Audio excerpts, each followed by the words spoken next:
आसान है आसान है आसान है यार ऑडिट आसान है। So this is CS Anitya Saraf and welcome to the series of Audit आसान है and believe me audit is easy, audit is scoring। और ये जो कंसेप्शन अपने को दिमाग के अंदर सेट करना है सर कि ऑडिट आसान है। तो आज के इस वीडियो के अंदर अपन रिवाइज करने वाले हैं chapter of bank audit and आपको मेरे साथ शुरू से लेकर लास्ट तक जुड़े रहना है सर, मेरे साथ साथ रिवाइज करना है and believe me bank audit आपके लिए बहुत सिंपल बन जाएगा। और ये जो चैप्टर है इट विल बी लाइक कि यस इस चैप्टर के मार्क्स अब कहीं नहीं जाने वाले हैं। सर इस रिवीजन वीडियो के अंदर क्या वो बच्चे भी अटेंड कर सकते हैं जिन्होंने अभी तक बैंक ऑडिट नहीं करा है? बिल्कुल हाँ, अगर आपने अभी तक बैंक ऑडिट नहीं करा है तब भी आप इस रिवीजन वीडियो को अटेंड कर सकते हो सर, कोई दिक्कत की बात नहीं है। और जो नोट्स है बैंक ऑडिट चैप्टर के वो आपको गूगल ड्राइव लिंक आपको डिस्क्रिप्शन के अंदर मिल जाएगा, फटाफट नोट्स डाउनलोड कीजिए and start the revision with me. And again before starting with the particular revision एक छोटा सा रिक्वेस्ट कर रहा हूं आपसे कि भाई अगर आपको ये मुहिम अच्छी लगी है तो वीडियो को लाइक जरूर करना, शेयर जरूर करना, चैनल को सब्सक्राइब जरूर करना एंड अगर वीडियो पसंद आए तो कमेंट करके जरूर बताना कि सर आपको कैसा लगा और इसके आगे आप क्या चाहते हैं कि कौन से चैप्टर्स अपन साथ में रिवाइज करें।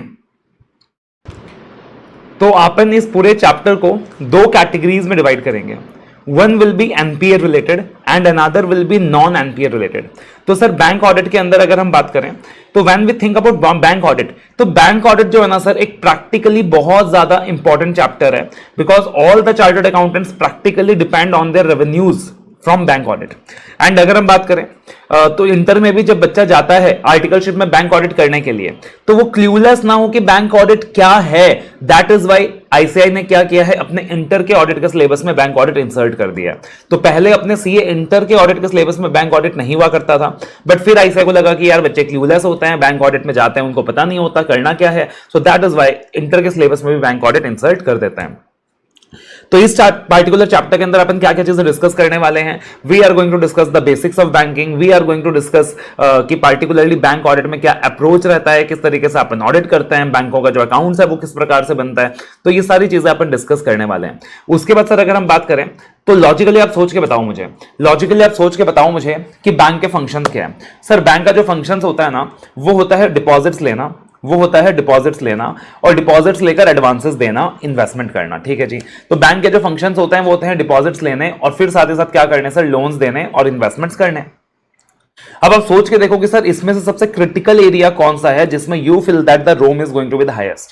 रोम का मतलब क्या हो गया sir, risk of material misstatement. पूरे ऑडिट में जगह जगह अपन रोम बोलकर इसको यूज करने वाले हैं। तो भाई risk of material misstatement highest का होता है सर, तो पार्टिकुलरली वो एडवांसेस के एरिया में होता है बिकॉज पैसे डूबने का चक्कर होता है और इसीलिए आरबीआई ने, रिजर्व बैंक ऑफ इंडिया ने पार्टिकुलरली एडवांसेस को लेकर इश्यू कर रखी है बहुत सारी गाइडलाइंस। तो अपन क्या करने वाले हैं, ऑडिट ऑफ एडवांसेस देखने वाले हैं, ऑडिट ऑफ डिपॉजिट देखने वाले हैं, ये सारी चीजें भी इस पार्टिकुलर चैप्टर के अंदर देखने वाले हैं। तो सबसे पहले जो अपना इंट्रोडक्शन पार्ट है वो देख लेता है। तो बहुत आसान है, सबसे पहले बोला गया है इंट्रोडक्शन टू बैंकिंग कि साहब देश में कितने अलग अलग प्रकार के बैंक्स हैं। तो भाई देश के अंदर 6 अलग अलग प्रकार के बैंक्स हैं। There are 6 type of banks that is categorised. पहला है कमर्शियल बैंक्स। तो मैं और आप जिस बैंक को जानते हैं समझते हैं that is the commercial banks. तो नॉर्मली अपन क्या देखते हैं यार कि जो बैंक्स है वो क्या कर रही है सर, कमर्शियली बिजनेस कर रही है। बैंक क्या कर रही है सर, कमर्शियली बिजनेस कर रही है, रेंज ऑफ प्रोडक्ट्स प्रोवाइड कर रही है, रेंज ऑफ सर्विसेज प्रोवाइड कर रही है, जैसे कि आईसीआईसीआई बैंक हो गया, एचडीएफसी हो गया, एक्सिस हो गया, कोटक महिंद्रा हो गया। तो ये सारे के सारे कमर्शियल बैंक्स हैं और मेनली इनके दो ही फंक्शंस हैं, डिपॉजिट्स लेना, एडवांसेस देना। उसके बाद सर अगर हम बात करें तो जो कमर्शियल बैंक्स होती है सर वो ना रीजनल लोकल एरियाज में तो फोकस नहीं कर पाते। सो that is why regional rural areas के डेवलपमेंट के लिए बनाया गया है रीजनल रूरल बैंक्स। अब ये जो रीजनल रूरल बैंक्स होती हैं ये क्या होती हैं, ये बेसिकली अलग अलग रूरल एरियाज में सेट होती हैं, अलग अलग ग्रामीण एरियाज में सेट होती हैं ताकि वहां के जो लोग हैं उनके जो बैंकिंग नीड्स है, उनके जो फाइनेंशियल नीड्स है उसको कैटर किया जा सके। तो जैसे यहां पे अलग अलग एग्जांपल्स दिए हुए हैं, जैसे पंजाब की बात करें तो पंजाब के लोगों के लिए सरकार ने बनाया है पंजाब ग्रामीण बैंक। अगर त्रिपुरा की बात करें तो त्रिपुरा के लोगों के लिए बनाया गया है त्रिपुरा ग्रामीण बैंक।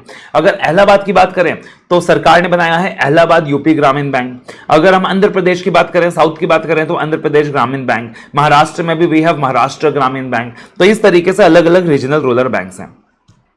उसके बाद सर आता है तीसरा कोऑपरेटिव बैंक। अब कोऑपरेटिव बैंक्स की बात करें तो कोऑपरेटिव बैंक्स क्या होता है सर? तो आपने कोऑपरेटिव सोसाइटीज के बारे में तो सुना ही होगा, जो कोऑपरेटिव प्रिंसिपल्स के अकॉर्डिंग काम करती हैं और कोऑपरेटिव सोसाइटीज एक्ट के अंदर रजिस्टर्ड होती हैं। ठीक उसी तरीके से ये जो कोऑपरेटिव बैंक्स होती हैं ये भी कोऑपरेटिव प्रिंसिपल्स के अकॉर्डिंग काम करती हैं और कोऑपरेटिव सोसाइटीज एक्ट के अंदर रजिस्टर्ड होती हैं। ठीक है ना? इसके भी अलग अलग एग्जांपल्स दिए हुए सर, जैसे we have Gujarat state cooperative bank limited, we have Chhattisgarh Rajya Sahakari bank मर्यादित। क्या है सर? छत्तीसगढ़ राज्य सहकारी बैंक मर्यादित। और कोऑपरेटिव बैंक, जैसे हम कोऑपरेटिव वर्ड सुनते हैं ना, दिमाग में क्या आता है? अमूल। अमूल कहां से है? गुजरात से है। तो अगर कोऑपरेटिव बैंक की भी बात करें तो पहले एग्जांपल क्या दिमाग में आना चाहिए साहब? Gujarat state cooperative bank limited. That should be the first example that should come in our mind. उसके बाद बात करें सर पेमेंट बैंक्स, तो भाई ये जो कॉन्सेप्ट है पेमेंट बैंक्स का आज के टाइम में बहुत पॉपुलर हमारे देश के अंदर। इस कॉन्सेप्ट को पेटीएम लेकर आया था, लेकिन वो बात अलग है कि अब पेटीएम का खुद का बैंड बच चुका है। अब ये जो कॉन्सेप्ट है पेमेंट्स बैंक का, ये क्या है? तो ये ना आधी अधूरी बैंक है, ये आधी अधूरी बैंक है।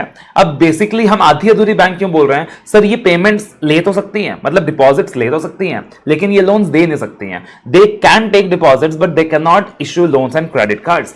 यानी पेमेंट बैंक्स की बात करें सर तो हम किसी पेमेंट बैंक में जाके अपना सेविंग्स अकाउंट खुला सकते हैं, करंट अकाउंट खुला सकते हैं, बिकॉज अपने को पैसा डिपॉजिट करने का होता है। डेबिट कार्ड वगैरह ये लोग इशू कर सकते हैं, हमें नेट बैंकिंग सर्विसेज प्रोवाइड कर सकते हैं, बट हमें क्रेडिट कार्ड वगैरह इशू नहीं कर सकते हैं।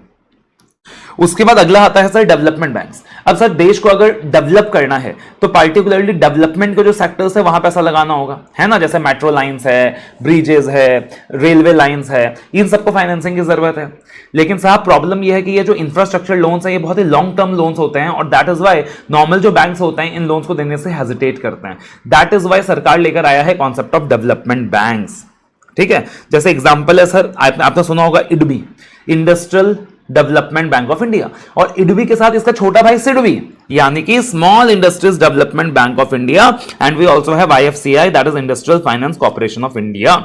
एंड उसके बाद है सर स्मॉल फाइनेंस बैंक। अब ये जो स्मॉल फाइनेंस बैंक क्या है सर? जिसका कोई नहीं है ना उसका स्मॉल फाइनेंस बैंक है। यानी जो अनसर्व्ड सेक्टर्स हैं, जो अनऑर्गेनाइज सेक्टर्स हैं, यानी किसान वगैरह हो गए, एसएमईज हो गए, तो इनके लिए स्मॉल फाइनेंस बैंक सेट होकर रखी है। स्मॉल फाइनेंस बैंक इनकी मदद करता है, राइट। इसके एग्जांपल्स दिए हुए sir Equitas small finance bank and AU small finance bank. दो एग्जांपल्स मॉड्यूल में दिया हुआ है, Equitas small finance bank, AU small finance bank. तो this are the different types of banks we have. Okay sir, उसके बाद बेसिक गाइडलाइंस दी हुई है किस चीज के बारे में सर? हमारे माई बाप के बारे में। अब हम कौन है सर? अभी हम बैंकिंग इंडस्ट्री हैं, हम बैंकिंग सेक्टर है, तो हमारा माई बाप कौन है? हमारा माई बाप है आरबीआई, हमारा माई बाप है रिजर्व बैंक ऑफ इंडिया। तो आरबीआई के बारे में कुछ जनरल बातें बोली हुई हैं जो अपने क्लास 12th के अंदर पढ़ रखा होगा, कुछ नया पढ़ने का नहीं है। कि आरबीआई के फंक्शंस क्या होते हैं सर? करेंसी इशू करना। आरबीआई के फंक्शंस क्या होते हैं सर? करेंसी के इशू को रेगुलेट करना। आपने देखा होगा कि हर 6 महीने में आरबीआई करेंसीज वगैरह चेंज करती रहती है, उसको रेगुलेट करती रहती है ताकि मार्केट में फेक नोट्स वगैरह सर्कुलेट ना हो जाए। बैंकर्स का बैंक कौन है सर? आरबीआई। सीजीएसडी का बैंकर कौन है सर? आरबीआई। और बाकी कमर्शियल बैंक जब भी मुसीबत में होती हैं तो लेंडर ऑफ लास्ट रिजॉर्ट कौन है सर? आरबीआई। और आरबीआई क्या करती है सर? जितने भी बाकी कमर्शियल बैंक्स हैं और बाकी जितने भी अलग अलग प्रकार के बैंक्स हैं सबको रेगुलेट करती है। आज की तारीख में कोई भी बैंक अगर देश में कोई भी ब्रांच ओपन करना चाहता है तो पहले आरबीआई से लाइसेंस लेना होगा। कोई भी बैंक बिना आरबीआई से लाइसेंस लिए क्या नहीं कर सकता? कोई ब्रांच ओपन नहीं कर सकता। मतलब RBI is just like the mother of the bank. एक चीज हमेशा याद रखना, मैं हमेशा बोलता हूं, RBI is just like the mother of the bank and CG is just like the father of the bank. ठीक है, तो अब मम्मी क्या बुक्स को इंस्पेक्ट कर सकती है, इंस्पेक्शन वगैरह कर सकती है? अगर बेटा कुछ गलत कर रहा है, गड़बड़ कर रहा है, तो क्या मम्मी इंस्पेक्शन कर सकती है? बिल्कुल कर सकती है। यानी RBI also has the power to inspect any bank. Okay sir, उसके बाद सर अगर हम बात करें तो बैंक्स एक स्पेशल सेक्टर होता है। बैंक्स एक स्पेशल सेक्टर होता है, हमारी देश की इकोनॉमी के लिए बहुत जरूरी होता है। और बैंक्स के जो ऑपरेशंस होते हैं सर उसमें बहुत ज्यादा कॉम्प्लेक्सिटी होती है। There are a number of regulatory requirements that are applicable to the banks. तो कौन से अलग अलग प्रकार के रेगुलेटरी फ्रेमवर्क्स हैं जो बैंक्स को एप्लीकेबल होते हैं? तो साहब नाम ही है बैंक, तो बैंक का तो कोई एक्ट होगा, बैंकिंग रेगुलेशन एक्ट 1949, बिल्कुल सही बात है। उसके बाद बैंकों का बैंक कौन है सर? बैंकों का बैंक कौन है? मतलब बैंक का राजा कौन है? बैंक का राजा कौन है? सबसे बड़ा बैंक कौन है देश का? एसबीआई। तो एसबीआई के साहब दो एक्ट्स हैं, एसबीआई के साहब दो एक्ट्स हैं, खुद के एक्ट, एसबीआई एक्ट 1955 और एसबीआई की सब्सिडरीज के लिए भी अलग से एक्ट है, एसबीआई सब्सिडरी बैंक एक्ट 1959। ठीक है जी। उसके बाद अगर बैंक कंपनीज के फॉर्म में रजिस्टर्ड है तो कंपनीज एक्ट भी एप्लीकेबल होगा, तो वी हैव कंपनीज एक्ट 2013। उसके बाद आपने देखा होगा सर आज के टाइम पे बैंक्स का एक्विजिशन, ट्रांसफर, मर्जर्स वगैरह आम बात है। तो उसके लिए भी दो एक्ट है, banking companies acquisition and transfer of undertakings act 1970, banking companies acquisition and transfer of undertakings act 1980। ठीक है जी। उसके बाद कौन सा बैंक था जो गरीबों की हेल्प करता था? Regional rural banks. तो गरीबों की हेल्प करता है यार रीजनल रूरल बैंक्स, मतलब ग्रामीण एरियाज की हेल्प करता है, उनके लिए अलग से एक्ट बना दिया, that is regional rural banks act 1976।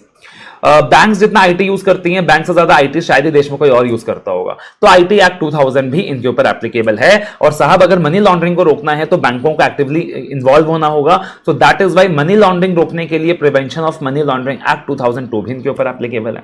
तो अलग अलग प्रकार के एक्ट्स इनके ऊपर एप्लीकेबल है। और उसके अलावा सर बैंकों के पास पावर होना चाहिए कि अगर बोरोवर बैंक का पैसा बैंक को ना दे तो बोरोवर पैसा रिकवर कर सके, बैंक पैसा रिकवर कर सके, है ना। तो पार्टिकुलरली उसके लिए एक एक्ट बनाया गया है जिसको बोलते हैं SARFAESI act, that is securitisation and reconstruction of financial assets and enforcement of securities interest act 2002। तो ये जो एक्ट है साहब सरफासी एक्ट, ये भी बैंकों के ऊपर एप्लीकेबल है। इसके तहत बैंक के पास पावर है कि अगर बोरोवर बैंक का पैसा बैंक को वापस ना दे तो सिक्योरिटी को इन्फोर्स कराकर क्या कर सकती है, बैंक अपना पैसा वसूल कर सकती है। बैंकों में बहुत सारे पेमेंट्स होते हैं सर, तो इसलिए पेमेंट्स एंड सेटलमेंट एक्ट 2007 भी इनके ऊपर एप्लीकेबल है। और इतना ही नहीं साहब, और भी अलग अलग एक्ट्स हैं जो बैंक के ऊपर एप्लीकेबल है। जैसे दो इंपॉर्टेंट एक्ट्स जो बैंक के ऊपर एप्लीकेबल है बट आईसीआई ने अपने स्टडी मैट में उनका नाम नहीं दिया, तो मैं बता देता हूं आपको। एक है साहब आरबीआई एक्ट 1934 और दूसरा है sir insolvency and bankruptcy code act 2016। ठीक है, ओके सर। उसके बाद वो कौन कौन से अलग अलग ऑडिट रिपोर्ट्स हैं जो बैंक ऑडिट्स में इशू किए जाते हैं? तो सर हम कौन है? Statutory auditor. हम है स्टैट्यूटरी ऑडिटर, तो क्या इशू करेंगे सर? Statutory audit report. और स्टैट्यूटरी ऑडिट रिपोर्ट कौन से स्टैंडर्ड में आपने देखा था? SA 700 that is format of unmodified opinion, 705 that is modified opinion, 706 that is EOM OM para. तो स्टैट्यूटरी ऑडिट रिपोर्ट इशू होएगा। अगर मैं टैक्स ऑडिटर हूं तो टैक्स ऑडिट रिपोर्ट भी इशू होएगा as per the income tax act. बैंकों में सर कारो एप्लीकेबल नहीं होता, कारो की जगह एक सब्सटीट्यूट होता है इनका Lafarge, long form audit report. तो लफार रिपोर्ट अगेन इशू होएगा। ठीक है, तो स्टैट्यूटरी ऑडिट रिपोर्ट हो गया, टैक्स ऑडिट रिपोर्ट हो गया, लफार रिपोर्ट हो गया। फिर बैंकों को मेंटेन करनी होती है लिक्विडिटी, बैंकों को मेंटेन करनी होती है एसएलआर, स्टैट्यूटरी लिक्विडिटी रेशियो। तो एसएलआर की रिक्वायरमेंट्स कंप्लाई करी या नहीं करी उसके ऊपर भी रिपोर्ट इश्यू होता है। उसके बाद सर याद करो controls internal financial controls, stat auditor को रिपोर्ट करना था on internal financial controls 143 subsection 3, वो रिपोर्ट भी यहां पे इशू होएगा। उसके अलावा सर बैंक के पास होता है बहुत सारा खजाना, आपको पता है ना बैंक के पास होता है बहुत सारा खजाना, तो ट्रेजरी ऑपरेशंस के बारे में भी अपने को एक रिपोर्ट इशू करने का होता है। ठीक है जी, तो इतनी सारी चीजें हो गई। तो अलग अलग ऑडिट रिपोर्ट कौन से हो गए sir? Stat audit report, long form audit report, tax audit report, SLR. और क्या हो गया सर? ट्रेजरी ऑपरेशंस के ऊपर रिपोर्ट। और क्या हो गया सर? आईएफसी के ऊपर रिपोर्ट। अब देखना सर एक चीज याद रखिएगा, एक थे बैंक के अपने घोष बाबू, एक थे जिलानी बाबू, एक थे घोष बाबू, एक थे जिलानी बाबू। अब घोष बाबू ने क्या बताया बता सर? घोष बाबू ने बताया कि साहब ये जो अलग अलग फ्रॉड्स हो रहे हैं ना, फ्रॉड्स को कैसे रोकना है। और जिलानी बाबू जलते थे, तो जिलानी बाबू ने बताया कंट्रोल्स कैसे लगाने हैं। तो घोष बाबू, तो एक घोष कमेटी था जिसने बताया सर फ्रॉड्स वगैरह को कैसे रोकना है। तो जो घोष कमेटी है उसने रिकमेंडेशंस दिया था कि यार फ्रॉड वगैरह को कैसे रोकना है बैंक में, तो अपने को रिपोर्ट करना है कि घोष कमेटी के रिकमेंडेशंस फॉलो हुई कि नहीं। और जो जिलानी कमेटी है ना, उसने रिकमेंडेशंस दिए थे यार कंट्रोल्स को कैसे बेहतर बनाना है, तो जिलानी कमेटी के रिकमेंडेशंस के बारे में भी अपन रिपोर्ट करेंगे। Okay sir. उसके बाद देखना जो बैंक का काम होता है वो क्या होता है सर? डिपॉजिट लेना, एडवांसेस देना। अब नॉर्मल सिचुएशन में क्या होना चाहिए sir? Deposit should be more than advances, but कभी कभी क्या होएगा, डिपॉजिट्स कम होंगे, एडवांसेस ज्यादा होंगे, स्पेशली रूरल एरियाज में, बिकॉज गांव गराज के एरिया यार लोग डिपॉजिट तो देंगे नहीं, एडवांसेस ज्यादा लेके जाएंगे। तो अपने को यह भी रिपोर्ट करना है कि रूरल एरियाज के अंदर कहीं क्रेडिट डिपॉजिट रेशियो एडवर्स तो नहीं है। तो क्या रिपोर्ट करना है अपने को कि रूरल एरियाज के अंदर कहीं क्रेडिट डिपॉजिट रेशियो एडवर्स तो नहीं है। ओके। उसके बाद लास्ट टॉपिक पार्ट 1 के अंदर आता है पैक्युलरिटीज इन्वॉल्व इन बैंक ऑडिट। तो क्या क्या खासियत है बैंक ऑडिट में, क्या क्या पैक्युलरिटीज इन्वॉल्व है, 5 ही पॉइंट्स है साहब। एक तो बैंक ऑडिट में जितने ट्रांजैक्शंस होते हैं उतने शायद ही किसी और एंटिटी में होते होंगे, high volumes complexity of transactions. साहब जितने ब्रांचेस बैंक के होते हैं उतने शायद ही किसी और के होते होंगे, wide geographical spread of banks network. जितने अलग अलग products and services bank offer करता है उतना शायद ही कोई और ऑफर करता होगा, large range of products and services offered. साहब जितनी टेक्नोलॉजी बैंक यूज करती है शायद ही कोई और करती होगी, एक्सटेंसिव यूज ऑफ टेक्नोलॉजी। और साथ ही साथ बैंक के ऊपर होता है एक रेगुलेटर, जो एक्सरसाइज करता है बहुत ज्यादा स्ट्रिक्टनेस, जिसको बोलते हैं आरबीआई, तो strict vigilance by the banking regulator. तो there are 5 peculiarities involved in bank audit, that is, repeat with me, huge volumes and complexity of transactions, wide geographical spread of bank's network, large range of products and services offered, extensive use of technology and strict vigilance by the banking regulator. very very good. तो अभी तक जितना भी किया फटाफट video को pause करो, इतना रिवाइज करो और फिर मेरे साथ चलो आगे बढ़ते हैं। अब अगला जो टॉपिक है अपना, that is the bank audit approach, कि हमारा बैंक ऑडिट का अप्रोच क्या रहेगा। तो भाई सबसे पहले ना बैंक ऑडिट का प्लान बनाना है, ठीक है जी, और उसके बाद control environment at a bank की बात की गई है। We have talked about control environment of the bank. और फिर उसके बाद बात की गई है कि सर जो एंगेजमेंट टीम है जो ऑडिट करने जाएगी वो आपस में डिस्कशन करेंगे, किन चीजों का डिस्कशन करेंगे और उन डिस्कशन से क्या क्या फायदा रहने वाला है। तो ये 3 चीजें इसके अंदर आने वाली है। तो सबसे पहले drawing a bank audit plan. तो जो ऑडिट प्लान बनेगा ना वो किसके ऊपर बेस्ड होगा? जो ऑडिट प्लान बनेगा सर वो 4 चीजों के ऊपर बेस्ड होगा। आप नॉर्मली बताओ कि नॉर्मली अपन जब ऑडिट प्लान बनाते हैं किन चीजों के ऊपर बेस्ड होता है सर? तो ऐसे 300 क्या बोलता है कि जब भी अपन ऑडिट प्लान बनाते हैं वो एंटिटी की अंडरस्टैंडिंग के ऊपर बेस्ड होता है। तो ठीक उसी तरीके से यहां भी जो अपना बैंक ऑडिट प्लान है that is going to be based on the nature and level of operations and it is going to be based on adverse features कितने हैं भाई, and it is going to based on कि previous reports में अपन ने क्या देखा, कितना कंप्लायंसेस वगैरह था। तो depending upon the level of compliance in the previous reports भी अपन ऑडिट प्लान क्या करने वाले हैं, ड्राफ्ट करने वाले हैं। And it is going to be based on कि कंट्रोल्स कैसे हैं। तो सिंपल चीज है। उसके बाद control environment at a bank. अब यहां पे क्या बोला गया control environment at a bank के अंदर कि बैंक के पास ना एप्रोप्रिएट कंट्रोल्स होने चाहिए ताकि अगर कुछ भी रिस्क है तो उस रिस्क को मिटिगेट किया जा सके। मिटिगेट करने का मतलब समझते हो ना, रिस्क को कम किया जा सके, रिस्क को न्यूट्रलाइज किया जा सके। For example segregation of duties का कॉन्सेप्ट इंप्लीमेंटेड होना चाहिए। फॉर एग्जाम्पल हर ट्रांजैक्शंस का अप्रूवल कौन देगा उसका एक प्रॉपर मैकेनिज्म होना चाहिए। कुछ भी अगर एक्सेप्शंस जनरेट होती है, मतलब अगर कुछ भी जो भी रूल्स वगैरह बनाए गए हैं उसके अगेंस्ट कुछ भी होता है तो उसको आइडेंटिफाई करने का तरीका सेट होना चाहिए। फिजिकल सिक्योरिटी इंश्योर करने का तरीका सेट होनी चाहिए। और अगर कोई क्राइसिस आ जाती है तो कॉन्टिजेंसी प्लानिंग होनी चाहिए। अब यहां पे एक इंपॉर्टेंट क्वेश्चन आता है जिसको आप इंपॉर्टेंट मार्क कर सकते हो कि जब भी बैंक ऑडिट के वक्त कंट्रोल एक्टिविटीज परफॉर्म किया जाएगा तो किन सवालों का ध्यान रखना है। तो जब भी बैंक ऑडिट के अंदर कंट्रोल एक्टिविटीज परफॉर्म किया जाएगा किन सवालों का ध्यान रखना है। तो आप क्या ध्यान रखोगे साहब कि बैंक के अंदर जब भी कंट्रोल एक्टिविटीज परफॉर्म किया जाएगा किन सवालों का ध्यान रखना है।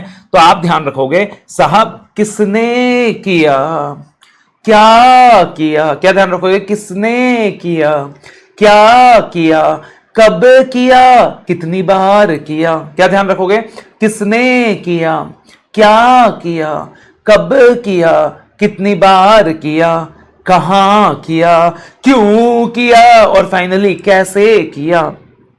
तो आप इन सारी चीजों का ध्यान रखोगे। सबसे पहले हु यानी किसने किया, हु परफॉर्म द कंट्रोल, और जिसने भी कंट्रोल परफॉर्म किया क्या उसके पास ऑथोरिटी था, क्या उसके पास नॉलेज था। फिर क्या किया मतलब क्या एविडेंस लिया टू डेमोन्स्ट्रेट कि कंट्रोल इफेक्टिव है। फिर कब किया, कितनी बार किया, यानी when and with what frequency the control is performed, और जिस भी फ्रीक्वेंसी से कंट्रोल परफॉर्म की जा रही है is it enough to prevent, detect and correct the ROM, that is risk of material misstatement. Then where यानी कहां किया, तो एविडेंस कहां है, कितने लंबे समय से है, एविडेंस कहां है, कितने लंबे समय से है और क्या हमारे ऑडिट के लिए एक्सेसिबल है। Why is the control being performed, what type of errors are being prevented, detected and how are the control activities performed, right, कि किस तरीके से कंट्रोल एक्टिविटीज परफॉर्म की जा सकती है, कौन सी कंट्रोल एक्टिविटीज हैं, कहीं कुछ कमियां तो नहीं है, कुछ एक्सेप्शंस तो नहीं है, अगर कमियां हैं तो उनको आइडेंटिफाई कैसे किया जा सकता है, अगर कोई कमियां निकल के आ जाती हैं तो उसे कितने टाइम फ्रेम में रिजॉल्व किया जा सकता है। तो ये सारी चीजें तो हाउ के अंदर आ गया कि how is the control performed, what are the control activities, can this activities be bypassed, कि साहब यहां कमियां हैं क्या, अगर कुछ भी एक्सेप्शन मिला, डिविएशन मिला तो कैसे आइडेंटिफाई किया जाए और उन कमियों को कितने समय में सही किया जाए। तो ये सारी चीजें आ गई। उसके बाद आती है सर एंगेजमेंट टीम डिस्कशन। तो जब भी एंगेजमेंट टीम ऑडिट करने के लिए जाएगा उनको क्या करना चाहिए सर, अपने ऑडिट रूम में बैठ के बढ़िया से डिस्कशन करना चाहिए अपने एंगेजमेंट पार्टनर के साथ कि बैंक का एनवायरनमेंट कैसा है, बैंक के कंट्रोल्स कैसे हैं, या यहाँ कौन कौन से पोटेंशियल मिस स्टेटमेंट अपने को मिल सकते हैं। अब इस डिस्कशन में उन लोग किन चीजों का डिस्कशन करेंगे, सोचो यार, वो डिस्कशन करेंगे एरर्स के बारे में, और डिस्कशन करेंगे फ्रॉड्स के बारे में, डिस्कशन करेंगे एरर्स के बारे में, डिस्कशन करेंगे फ्रॉड्स के बारे में, और डिस्कशन करेंगे रिस्क के बारे में, errors frauds and risk, errors frauds and risk. ठीक है जी, तो तीन चीजों के बारे में डिस्कशन हो गया, errors frauds and risk. And they will discuss कि यार we have to be alert during the audit, they will discuss that we have to be alert during the audit, it simply means that we have to exercise professional scepticism. अब कौन से एरर्स के बारे में discuss करेंगे sir? Past errors, future errors. ठीक है, पास्ट एरर्स, फ्यूचर एरर्स। कौन से फ्रॉड के बारे में डिस्कस करेंगे सर कि किस किस प्रकार के फ्रॉड हो सकते हैं? कौन से रिस्क के बारे में डिस्कस करेंगे सर? ईपीएस वाली रिस्क, ईपीएस वाली रिस्क यानी engagement risk, pervasive risk, specific risk, engagement risk, pervasive risk, specific risk. और क्या डिस्कस करेंगे sir? That we need to be alert, we have to exercise professional scepticism. तो discussion के अंदर ये 6 पॉइंट्स हो गए। उसके बाद डिस्कशन का फायदा क्या रहेगा सर? डिस्कशन का फायदा ये रहेगा कि उन एरियाज में ज्यादा फोकस किया जा सकता है जहां रोम की ज्यादा संभावना है, जहां ईपीएस ज्यादा है, यानी जहां engagement risk, pervasive risk and specific risk ज्यादा है। तो जब अपने को रिस्क का पता चल जाएगा तो डिस्कशन का फायदा ये होगा कि the work can be delegated to the more experience partner, the work can be delegated to the more experience partner and we can figure it out that whether we need any specialist, whether we need any specialist to address the fraud. तो discussion का फायदा ये होगा कि अपने को discussion stage में समझ में आ जाएगा कि भैया फ्रॉड को एड्रेस करने के लिए किसी स्पेशलिस्ट की जरूरत है या फिर किसी स्पेशलिस्ट की जरूरत नहीं है। ठीक है जी। उसके बाद बोला गया सर बैंक के अंदर इनकम रिकॉग्निशन पॉलिसी कैसी होती है? बहुत सिंपल होती है। अगर हम बात करें परफॉर्मिंग एसेट की, यानी पैसा आ रहा है, बराबर से आ रहा है, तो एक्चुअल बेसिस में इनकम को रिकॉग्नाइज किया जाएगा नॉर्मली। बट अगर हम बात करें एनपीए की, यानी नॉन परफॉर्मिंग एसेट्स की, तो एनपीए मतलब साहब पैसे नहीं आ रहे हैं, एनपीए मतलब पैसे नहीं आ रहे हैं। नॉर्मल क्राइटेरिया ये होता है कि 90 डेज तक पैसा नहीं आया तो एनपीए मान दो। तो अगर एनपीए है, एसेट एनपीए है, यानी पैसा नहीं आ रहा है, उसके दामन में दाग लग चुका है कि साहब ये तो गंदा एसेट हो गया है, तब इनकम को रिकॉग्नाइज किया जाएगा कैश बेसिस में। उसके बाद form and content of financial statement section 29 जो बोलता है जैसे कि कंपनीज को बैलेंस शीट पी&एल बनाना पड़ता है थर्ड शेड्यूल के हिसाब से, बैंकिंग कंपनीज को भी बैलेंस शीट पी&एल बनाना पड़ता है थर्ड शेड्यूल के हिसाब से। But this is the third schedule of the banking regulation act. Okay sir. और बैलेंस शीट बनाने के लिए फॉर्म ए लगेगा, पी&एल बनाने के लिए फॉर्म बी लगेगा। बैलेंस शीट बनाने के लिए फॉर्म ए लगेगा, पी&एल बनाने के लिए फॉर्म बी लगेगा। और बैंकिंग कंपनीज को एएस फॉलो करना पड़ता है, इनके ऊपर इंड एएस एप्लीकेबल नहीं होता है। उसके बाद आता है section 30 that is audit of accounts. तो बैलेंस शीट पी&एल का ऑडिट कौन करेगा सर? बैलेंस शीट पी&एल का ऑडिट चार्टर्ड अकाउंटेंट करेगा और कोई नहीं करेगा। Eligibility, qualification, disqualification of auditors same होंगी जो हमने कंपनी ऑडिट में सेक्शन 141 के अंदर करी है। रेम्यूनरेशन ऑफ ऑडिटर्स की बात की जाए सर, तो बोला जाओ देखो, अगर एक बैंकिंग कंपनी की बात करें तो बैंकिंग कंपनी यानी कंपनीज एक्ट 2013 लग रहा है। अगर कंपनीज एक्ट 2013 लग रहा है तो वहां पे रेम्यूनरेशन कौन फिक्स करेंगे? मालिक अप्रूव करेंगे, मालिक फिक्स करेंगे। इसका मतलब पार्टिकुलरली रेम्यूनरेशन कौन फिक्स करेंगे? मेंबर्स फिक्स करेंगे, शेयर होल्डर्स फिक्स करेंगे, जैसा कि सेक्शन 142 में होता है। लेकिन अगर बात की जाए नेशनलाइज बैंक्स की, अगर बात की जाए स्टेट बैंक्स की, तो साहब रेम्यूनरेशन यहां पे मम्मी फिक्स करेगी। कौन फिक्स करेगी? मम्मी फिक्स करेगी। मम्मी यानी आरबीआई। और किससे पूछ के, किससे कंसल्ट करके? पापा से कंसल्ट करके, यानी सीजी से कंसल्ट करके। तो remuneration of auditors of nationalized banks and the State Bank of India is to be fixed by the Reserve Bank of India in consultation with the central government. उसके बाद auditors का appointment कैसे होता है sir? Again देखिए, logical सी चीज है। अगर बैंकिंग कंपनी की बात करें, यानी माई बाप कौन है? Share holders. तो उनके ऑडिटर का अपॉइंटमेंट कौन करेगा सर? मेंबर्स करेंगे, जनरल मीटिंग में करेंगे, साथ में आरबीआई का अप्रूवल ले लिया जाएगा। ठीक है जी। तो बैंकिंग कंपनी की कहानी तो वहीं खत्म। लेकिन अगर नेशनलाइज बैंक की बात की जाए तो नेशनलाइज बैंक में होता है बीओडी, बोर्ड ऑफ डायरेक्टर्स। तो वहां अपॉइंटमेंट बीओडी करेगा आरबीआई का अप्रूवल लेके। ठीक है जी। उसके बाद अगर बात करें एसबीआई की, तो एसबीआई देश का सबसे बड़ा बैंक, तो अपॉइंटमेंट ऑफ ऑडिटर्स भी कौन करेगा? देश का सबसे बड़ा ऑडिटर, यानी सीएजी, यानी सीएजी सीजे से कंसल्ट करके। और अगर सब्सिडीज ऑफ एसबीआई की बात की जाए तो बोला कि भाई एसबीआई खुद ही अपॉइंट कर लेगा। अगर सब्सिडरीज ऑफ एसबीआई की बात की जाए तो बोला कि एसबीआई साहब खुद ही अपॉइंट कर लेगा। ठीक है ना, एसबीआई खुद ही अपॉइंट कर लेगा। और फाइनली अगर बात की जाए रीजनल रूरल बैंक्स की, तो रीजनल रूरल बैंक्स के केस में बोला गया कि छोटे मोटे बैंक्स हैं, बीओडी वगैरह कुछ होता नहीं है, मेंबर्स वगैरह कोई होते नहीं है, तो बैंक खुद ही अपॉइंट कर लेगा सीजी के अप्रूवल के बाद। बैंक्स खुद ही अपॉइंट कर लेगा सीजी के अप्रूवल के बाद। आई बिलीव ये छोटी मोटी चीजें क्लियर हैं। उसके बाद टॉपिक आता है सर पावर ऑफ ऑडिटर्स। तो बोला साहब बैंकिंग कंपनी के ऑडिटर हो, चाहे नेशनलाइज बैंक के ऑडिटर हो, चाहे स्टेट बैंक के ऑडिटर हो, चाहे स्टेट बैंक के सब्सिडरी के ऑडिटर्स हो, चाहे रीजनल रूरल बैंक के ऑडिटर्स हो, इनके पास भी सेम कंपनी ऑडिट वाले पावर्स होंगे। बुक्स, अकाउंट्स, डॉक्यूमेंट्स, वाउचर्स को एक्सेस करने का पावर रहेगा। ठीक है जी। उसके बाद ऑडिटर्स रिपोर्ट। बोला गया साहब नेशनलाइज बैंक का अगर आप ऑडिट कर रहे हो, अगर आप नेशनलाइज बैंक का ऑडिट कर रहे हो तो आपको सेंट्रल गवर्नमेंट को 5 चीजों के बारे में रिपोर्ट करनी होगी। अगर आप किसका ऑडिट कर रहे हो, नेशनलाइज बैंक का, तो आपको सेंट्रल गवर्नमेंट को 5 चीजों के बारे में रिपोर्ट करनी होगी। सबसे पहले आपको रिपोर्ट करना है बैलेंस शीट के बारे में, फिर आपको रिपोर्ट करना है P&L के बारे में, ठीक है, फिर आपको रिपोर्ट करना है बैंक के ट्रांजेक्शन के बारे में।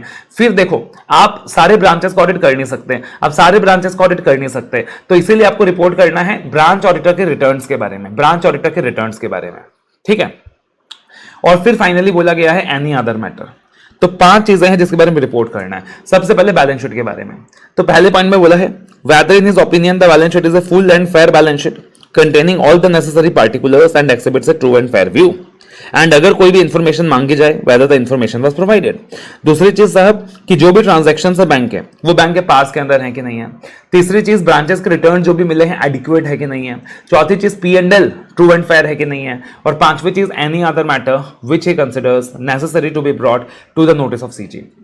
फिर से आता है फॉर्मेट ऑफ रिपोर्ट। हमारा फॉर्मेट ऑफ रिपोर्ट कैसा रहेगा, SS 700 जैसा रहेगा। तो SS 700 के अंदर जो हमने फॉर्मेट ऑफ रिपोर्ट देखा था, आपको याद होगा कि SS 700 के अंदर हमने फॉर्मेट ऑफ रिपोर्ट देखा था कि पार्टिकुलरली ताऊ कोमा में चले गए, DPS में जब एडमिशन कराने के लिए गए थे, तो टाइटल याद है ना, ओपिनियन, वो सारा कुछ देखा था अपन ने। तो जो SS 700 का फॉर्मेट है वो एप्लीकेबल होगा। उसके अलावा सेक्शन 143 ऑफ कंपनीज एक्ट भी लगेगा। 143 ऑफ कंपनीज एक्ट में जो रिपोर्टिंग के मैटर्स दिए हुए हैं, कारो 20 एप्लीकेबल नहीं होगा। कारो 20 एप्लीकेबल नहीं होगा बिकॉज कारो के अंदर हमने देखा है कि बैंकिंग कंपनीज को एग्जम्पशन मिलता है, और रिपोर्ट के अंदर ऑडिटर को 4 बातें बतानी होंगी। दैट इज कितने डिपॉजिट्स लिए, कितने डिपॉजिट्स लिए, डिपॉजिट्स का कितना इंटरेस्ट देना है, कितने एडवांसेस दिए, और एडवांसेस का कितना इंटरेस्ट लेना है। तो ये 4 बातें डिस्क्लोज करके चलनी होगी। ये 4 बातें डिस्क्लोज करके चलनी होगी for all the unaudited branches. ये 4 बातें डिस्क्लोज करके चलनी होगी for all the unaudited branches. और उसके बाद बात करें लॉन्ग फॉर्म ऑडिट रिपोर्ट की। अगर हम बात करें लफार की, तो देखो यार और जो कारो है वो बैंक ऑडिट में एप्लीकेबल होता नहीं है, तो बैंक के लिए एक दूसरा रिपोर्टिंग है, दैट इज लफार, जो कि इन एडिशन है to the normal audit report, ठीक है। अब ये लफार एक क्वेश्चनर की तरह होता है जिसका फॉर्मेट RBI स्पेसिफाई करता है, और लफार ऑडिटर को सबमिट करना पड़ता है before 30th of June every year. LFAR कब तक सबमिट करना पड़ता है sir, before 30th of June every year, हर साल 30 जून तक सबमिट करना पड़ता है। क्वेश्चनर का फॉर्मेट कौन स्पेसिफाई करता है सर, RBI।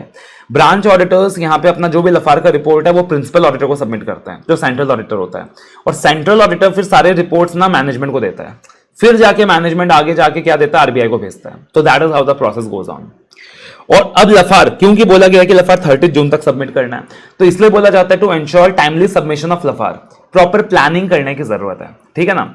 और अगेन लफार एक कॉम्प्रिहेंसिव डॉक्यूमेंट है जिसमें बहुत सारे सवालों के जवाब होंगे। तो मेंबर्स क्या कर सकते हैं, एग्जीक्यूटिव समरी भी दे सकते हैं लफार का। मेंबर्स साथ में क्या दे सकते हैं कि एग्जीक्यूटिव समरी भी दे सकते हैं लफार के रिपोर्ट का। और यहां रिपोर्टिंग के अंदर 2 टॉपिक्स और आते हैं। वन इज रिपोर्टिंग टू मम्मी यानी reporting to RBI, and another is reporting about fraud to the central government. तो रिपोर्टिंग टू RBI, तो यहां पे ना 4 चीजों की बात की गई है। बोला सबसे पहले साहब कोई भी अकाउंटिंग प्रोफेशनल है, कोई भी अकाउंटिंग प्रोफेशनल है, चाहे वो इंटरनल ऑडिट कर रहा है, चाहे वो एक्सटर्नल ऑडिट कर रहा है, या कोई भी इंस्टीट्यूशनल ऑडिट कर रहा है, अगर ऑडिट करते वक्त उसको कुछ भी गलत नजर आता है, उसको कोई भी फ्रॉडुलेंट एक्टिविटी नजर आती है, या कुछ भी सस्पेक्टेबल होता है कि यार यहां पे फ्रॉड हुआ है, या फिर उसको लगता है कि कहीं भी एक्सेस पावर को यूज किया गया है, जो बैंक के बोर्ड ऑफ डायरेक्टर्स के लोग हैं उन लोगों ने एक्सेसिव मिसयूज ऑफ पावर किया है, या फिर auditor smells any fall play in a transaction, auditor smells any fall play in a transaction, मतलब फ्रॉड की खुशबू आती है, तो ऑडिट जाओ फ्रॉड की खुशबू लेके देखो, ऑडिट के लिए जाओ फ्रॉड की खुशबू लेके देखो कि वाह भाई फ्रॉड की खुशबू तो नहीं आ रही। तो अगर फ्रॉड की खुशबू आ रही है, अगर एक्सेस पावर का इंडिकेशन मिल रहा है, कुछ भी एक्टिविटी ऐसे नजर आ रही है कि तुमको संदेह हो रहा है कि फ्रॉड है, तो आप रेगुलेटर को बता दो। आप किसको बता दो, रेगुलेटर को बता दो, यानी कि मम्मी को बता दो। अगर नहीं बताओगे तो मम्मी आपके ऊपर ही एक्शन ले लेगी, आपको ही डंडे पड़ने वाले हैं। तो any deliberate failure on the part of the auditor should be render himself liable for action, ठीक है जी। लेकिन फिर ऑडिटर एक डिलेमा में फंस जाएगा, अरे यार यहां तो मेरे को बोल रहे हैं कुछ भी सस्पेक्टेबल है, फ्रॉडुलेंट है, मम्मी को बता दो, RBI को बता दो, लेकिन ऐसे 200 में तो कॉन्फिडेंशियलिटी की बात की गई थी, तो हम कॉन्फिडेंशियलिटी का क्या करें। तो फिर बोला गया ऐसे 250 की एक बात याद रख लेना, ऐसे 250 की एक बात याद रख लेना, confidentiality is overridden by the statute, law और बाय कोड। तो कॉन्फिडेंशियलिटी को कौन ओवरराइड करेगा, लॉ की रिक्वायरमेंट। ठीक है जी। उसके अलावा आप ऐसे 240 के रिपोर्टिंग रिक्वायरमेंट्स को भी ध्यान रखना जो कि फ्रॉड का स्टैंडर्ड है, और 143 सबसेक्शन 12 के रिपोर्टिंग रिक्वायरमेंट्स को भी ध्यान रखना जहां पे 1 करोड़ से ज्यादा का फ्रॉड अगर आपको मिलता है तो आप सेंट्रल गवर्नमेंट को रिपोर्ट करते हो। तो 143 सबसेक्शन 12 की रिपोर्टिंग रिक्वायरमेंट्स का भी ध्यान रखना। और फिर 143 सबसेक्शन 12 की रिपोर्टिंग रिक्वायरमेंट्स ऑलरेडी अपन ने कंपनी ऑडिट के चैप्टर में कर रखा है। याद है ना कि अगर 1 करोड़ या 1 करोड़ से ज्यादा का इंडिविजुअल फ्रॉड मिलता है या फिर रीजन टू बिलीव है कि there is a fraud that is exceeding 1 CR, then उस सिचुएशन में आप फॉर्म 884 में सीजी को रिपोर्ट कर दोगे। याद आया? तो वो 143 सबसेक्शन 12 के अंदर आपने वो वाला पोर्शन ऑलरेडी देखा हुआ है। तो ये अपना जो होता है सर ऑडिट रिपोर्ट वाला पार्ट कंप्लीट होता है। अब ऑडिट रिपोर्ट वाला पार्ट कंप्लीट हो गया। अब एक छोटा सा टॉपिक दिया हुआ है आगे, that is stages in conducting bank audit. उसके बाद अगला टॉपिक आता है stages in conducting bank audit, कि बैंक ऑडिट जब अपन कंडक्ट करते हैं ना उसका स्टेजेस क्या क्या है। तो देखो यार, इस टॉपिक को ना अपन 5 स्टेजेस में डिवाइड कर सकते हैं। सबसे पहला स्टेज इनिशियल कंसिडरेशंस, दूसरा स्टेज है अंडरस्टैंडिंग जहां पर अंडरस्टैंडिंग लेते हैं, देन रिस्क असेसमेंट का स्टेज है, देन एग्जीक्यूशन का स्टेज है, देन रिपोर्टिंग का स्टेज है। आईसीआई ने अपने स्टडी मैट में सिर्फ पॉइंट्स भर रखे हैं, कैटेगराइजेशन नहीं कर रखा है, बट अपन ने कैटेगराइजेशन कर दिया for the convenience of the students. ठीक है, तो पूरा का पूरा जो बैंक ऑडिट का स्टेजेस है कितने स्टेजेस में डिवाइड कर दिया अपन ने? 5 स्टेजेस में। Initial considerations, understanding, risk assessment, execution, reporting. अब इनिशियल कंसिडरेशन में क्या बोला गया सर कि सबसे पहले बैंक क्या करेगा, ऑडिटर से एक डिक्लेरेशन ऑफ इन डेप्थनेस लेगा कि ऑडिटर इन डेप्थ तो नहीं है। ठीक है ना। उसके बाद अपन क्या करेंगे सर, एंगेजमेंट एक्सेप्ट करने से पहले एंगेजमेंट रिस्क का एक असेसमेंट करेंगे कि what is the overall engagement risk. उसके बाद कुछ बातों का खास ध्यान रखना पड़ेगा, जैसे कि internal auditor shall not be the statutory auditor. तो अगर मेरे को स्टैट ऑडिट का ऑफर मिला है तो I should not be the internal auditor. फिर मेरे को agree on terms of audit engagement करना पड़ेगा एज पर ऐसा 210। मेरे को प्रीवियस ऑडिटर से कम्युनिकेट करना पड़ेगा जो भी प्रीवियस ऑडिटर था as per the requirement of clause 8 of part 1 of chartered accountants act 1949। फिर मेरे को ऑडिट प्लानिंग और ऑडिट स्ट्रेटजी का ध्यान रखना पड़ेगा ऐसे 300 के अंदर, और मेरे को एक स्टैब्लिश्ड ऑडिट टीम बनानी होगी, बिकॉज अल्टीमेटली ऑडिट कौन करेगा जाके, ऑडिट मेरी टीम करने वाली है। तो that is why we have to establish an audit team, an experienced audit team. ठीक है, तो ये सारी चीजें हो गई इनिशियल कंसिडरेशन वाले स्टेज में। सबसे पहले क्या था कि अपन क्या करेंगे सर, एंगेजमेंट रिस्क को असेस करेंगे। बैंक क्या करेगा, एक डिक्लेरेशन ऑफ इंडेप्थनेस ऑब्टेन करेगा ऑडिटर से। इंटरनल ऑडिटर स्टैट ऑडिटर नहीं हो सकता, will agree on the terms of audit engagement as per 210, will communicate with the previous auditor, planning strategy, establish experience team. फिर आते हैं सर अंडरस्टैंडिंग। अंडरस्टैंडिंग यानी ऐसा 315। तो किन चीजों की अंडरस्टैंडिंग लेंगे सर, बैंक और इंटरनल कंट्रोल सिस्टम की अंडरस्टैंडिंग लेंगे, अकाउंटिंग सिस्टम की अंडरस्टैंडिंग लेंगे, और रिस्क मैनेजमेंट प्रोसेस की अंडरस्टैंडिंग लेंगे। रिस्क मैनेजमेंट प्रोसेस मतलब क्या हो गया सर, रिस्क मैनेजमेंट प्रोसेस मतलब क्या हो गया, तो रिस्क मैनेजमेंट प्रोसेस के अंदर आप देखोगे 5 कंपोनेंट्स है। रिस्क मैनेजमेंट प्रोसेस के अंदर आप देखोगे 5 कंपोनेंट्स हैं। तो वो 5 कंपोनेंट्स कौन से हैं? आपको याद है ऐसे 315 में आपने एक टॉपिक किया था, components of internal control system. वो components of internal control system कौन से थे याद करो। दैट इज, हमने एक फॉर्मूला बनाया था उसके लिए सीए का एम, हमने एक फॉर्मूला बनाया था उसके लिए सीए का एम। तो व्हाट वाज सीए का एम बेसिकली, सी से it was control environment, A for it was activities यानी control activities, A for it was assessment procedures, I was it was information system, M for it was monitoring। तो याद करो हमने ऐसे 315 में एक टॉपिक किया था components of internal control system CA का M। तो C से कंट्रोल एनवायरनमेंट था, C से कंट्रोल एक्टिविटीज थी, then A for assessment procedures यानी रिस्क असेसमेंट प्रोसीजर्स थे, I फॉर इंफॉर्मेशन सिस्टम था, M फॉर मॉनिटरिंग था। आप यहां भी देखोगे सर लगभग सेम ही है। रिस्क मैनेजमेंट प्रोसेस के अंदर भी आप देखोगे कंट्रोल एक्टिविटीज, इंफॉर्मेशन, मॉनिटरिंग, ये 3 चीजें एग्जैक्टली सेम है। ठीक है ना, यानी ये जो एम वाला पार्ट है, ये जो सीए का एम वाला पार्ट है, ये एग्जैक्टली सेम है। ठीक है, कंट्रोल एक्टिविटीज एग्जैक्टली सेम है, इंफॉर्मेशन सिस्टम एग्जैक्टली सेम है, मॉनिटरिंग एग्जैक्टली सेम है। खाली कंट्रोल एनवायरनमेंट की जगह उन्होंने दिया है that those charged with governance and management shall be involved, और रिस्क असेसमेंट वर्ड नहीं यूज करके they have given that identification, measurement and monitoring of risk. तो identification and measurement of risk, तो particularly instead of using the word risk assessment procedures they have used identification, assessment of risk, and control environment की जगह they have used oversightedness by the those charged with governance and the management. बाकी जो 3 points है M वाले वो exactly same है। उसके बाद आता है सर रिस्क असेसमेंट प्रोसेस। अब जब रिस्क असेसमेंट की बात करें, 3 स्टैंडर्ड आपके दिमाग में आनी चाहिए। ऐसे 315 जो की बात करता है आइडेंटिफाई एंड एसेस रोम, ऐसे 240 जो कि फ्रॉड रिस्क की बात करता है, एंड ऐसे 402 जो कि आउटसोर्सिंग के रिस्क की बात करता है। तो रिस्क असेसमेंट के अंदर कौन कौन से पॉइंट्स आएंगे?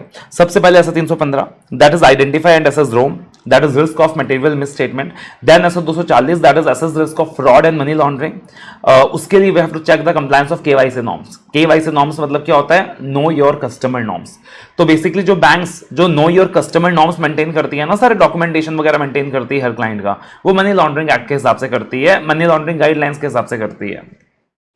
और साथ ही साथ हम लोग क्या करेंगे सर? एसेस करेंगे रिस्क एसोसिएटेड विद आउटसोर्सिंग, कि अगर बैंक ने कुछ क्रिटिकल सोर्सेज आउटसोर्स किया तो उसका क्या रिस्क है।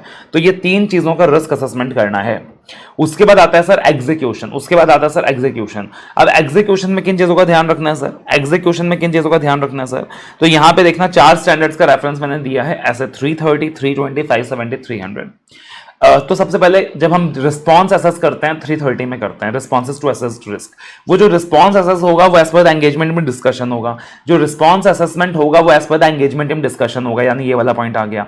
फिर सर जो हमने प्लानिंग बनाया था उसको समराइज करना पड़ेगा, बिकॉज प्लानिंग बहुत एग्जॉस्टिव है यार, everyone is not interested in the exhaustive planning। तो अपन क्या करेंगे? प्लानिंग को समराइज करेंगे, जिसको बोलते हैं ऑडिट प्लानिंग मेमोरेंडम, जिसको बोलते हैं audit planning memorandum. That is will summarise the audit plan and will highlight significant issues and risk. ठीक है भाई। उसके बाद हम क्या करेंगे सर? ऑडिट मैटेरियलिटी डिटरमाइन करेंगे as per SA 320 and going concern को कंसिडर करेंगे as per SA 570।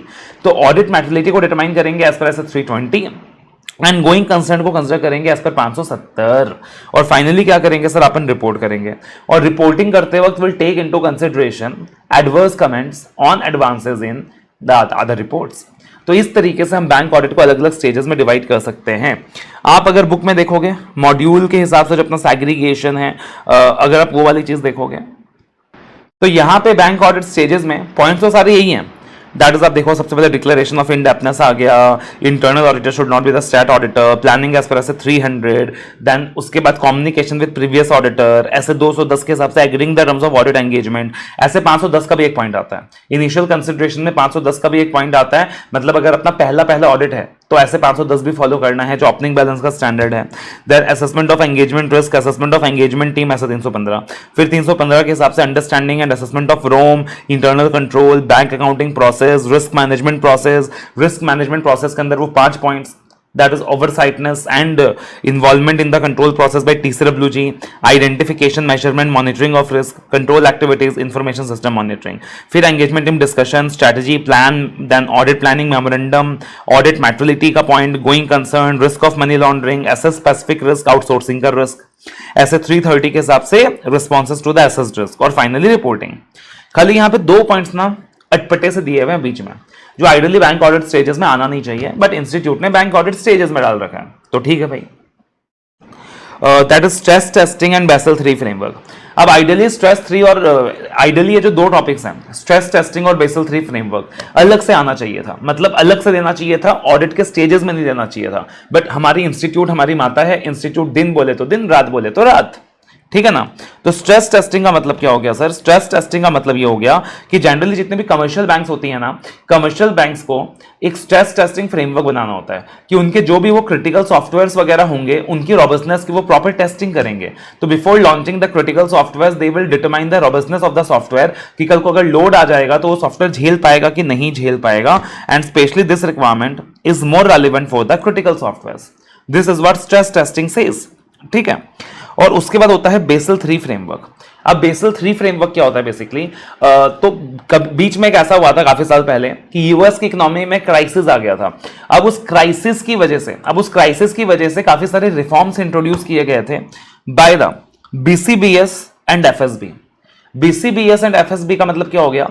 Bye the Basel committee on banking supervision and the financial stability board. और उन्होंने काफी सारे रिफॉर्म्स इंट्रोड्यूस करे, काफी सारे नॉर्म्स इंट्रोड्यूस करे, जिसको इंटरनेशनली अलग अलग देशों ने एग्री किया, और इंटरनेशनली अलग अलग देशों ने हाथ मिला लिया कि हम ये सारे नियम कानून फॉलो करेंगे, और उसको बोलते हैं बेसल नॉर्म्स और उसको बोलते हैं एकॉर्ड्स। बेसल नॉर्म्स और एकॉर्ड्स जो कि इंटरनेशनल रेगुलेशंस है, जिसको इशू किसने किया है? बीसीबीएस ने, Basel committee on banking supervision board ने। और उसके बाद आता है सर अपना एडवांसेस का पार्ट, जो अपना बैंक ऑडिट का सबसे इंपॉर्टेंट पार्ट होता है। तो देखो यार, एक चीज समझना, advances involve the highest ROMM, ठीक है ना। Advances involve the highest ROMM. अब जब भी ऑडिटर अपने सब्सटेंटिव प्रोसीजर्स को परफॉर्म करेगा, तो क्या बोला गया है, जितने भी लार्ज एडवांसेस हैं ऑडिटर उनका 100% चेकिंग करके चलेगा और बाकी एडवांसेस को सैंपल बेसिस में चेक कर सकता है। ठीक है भाई।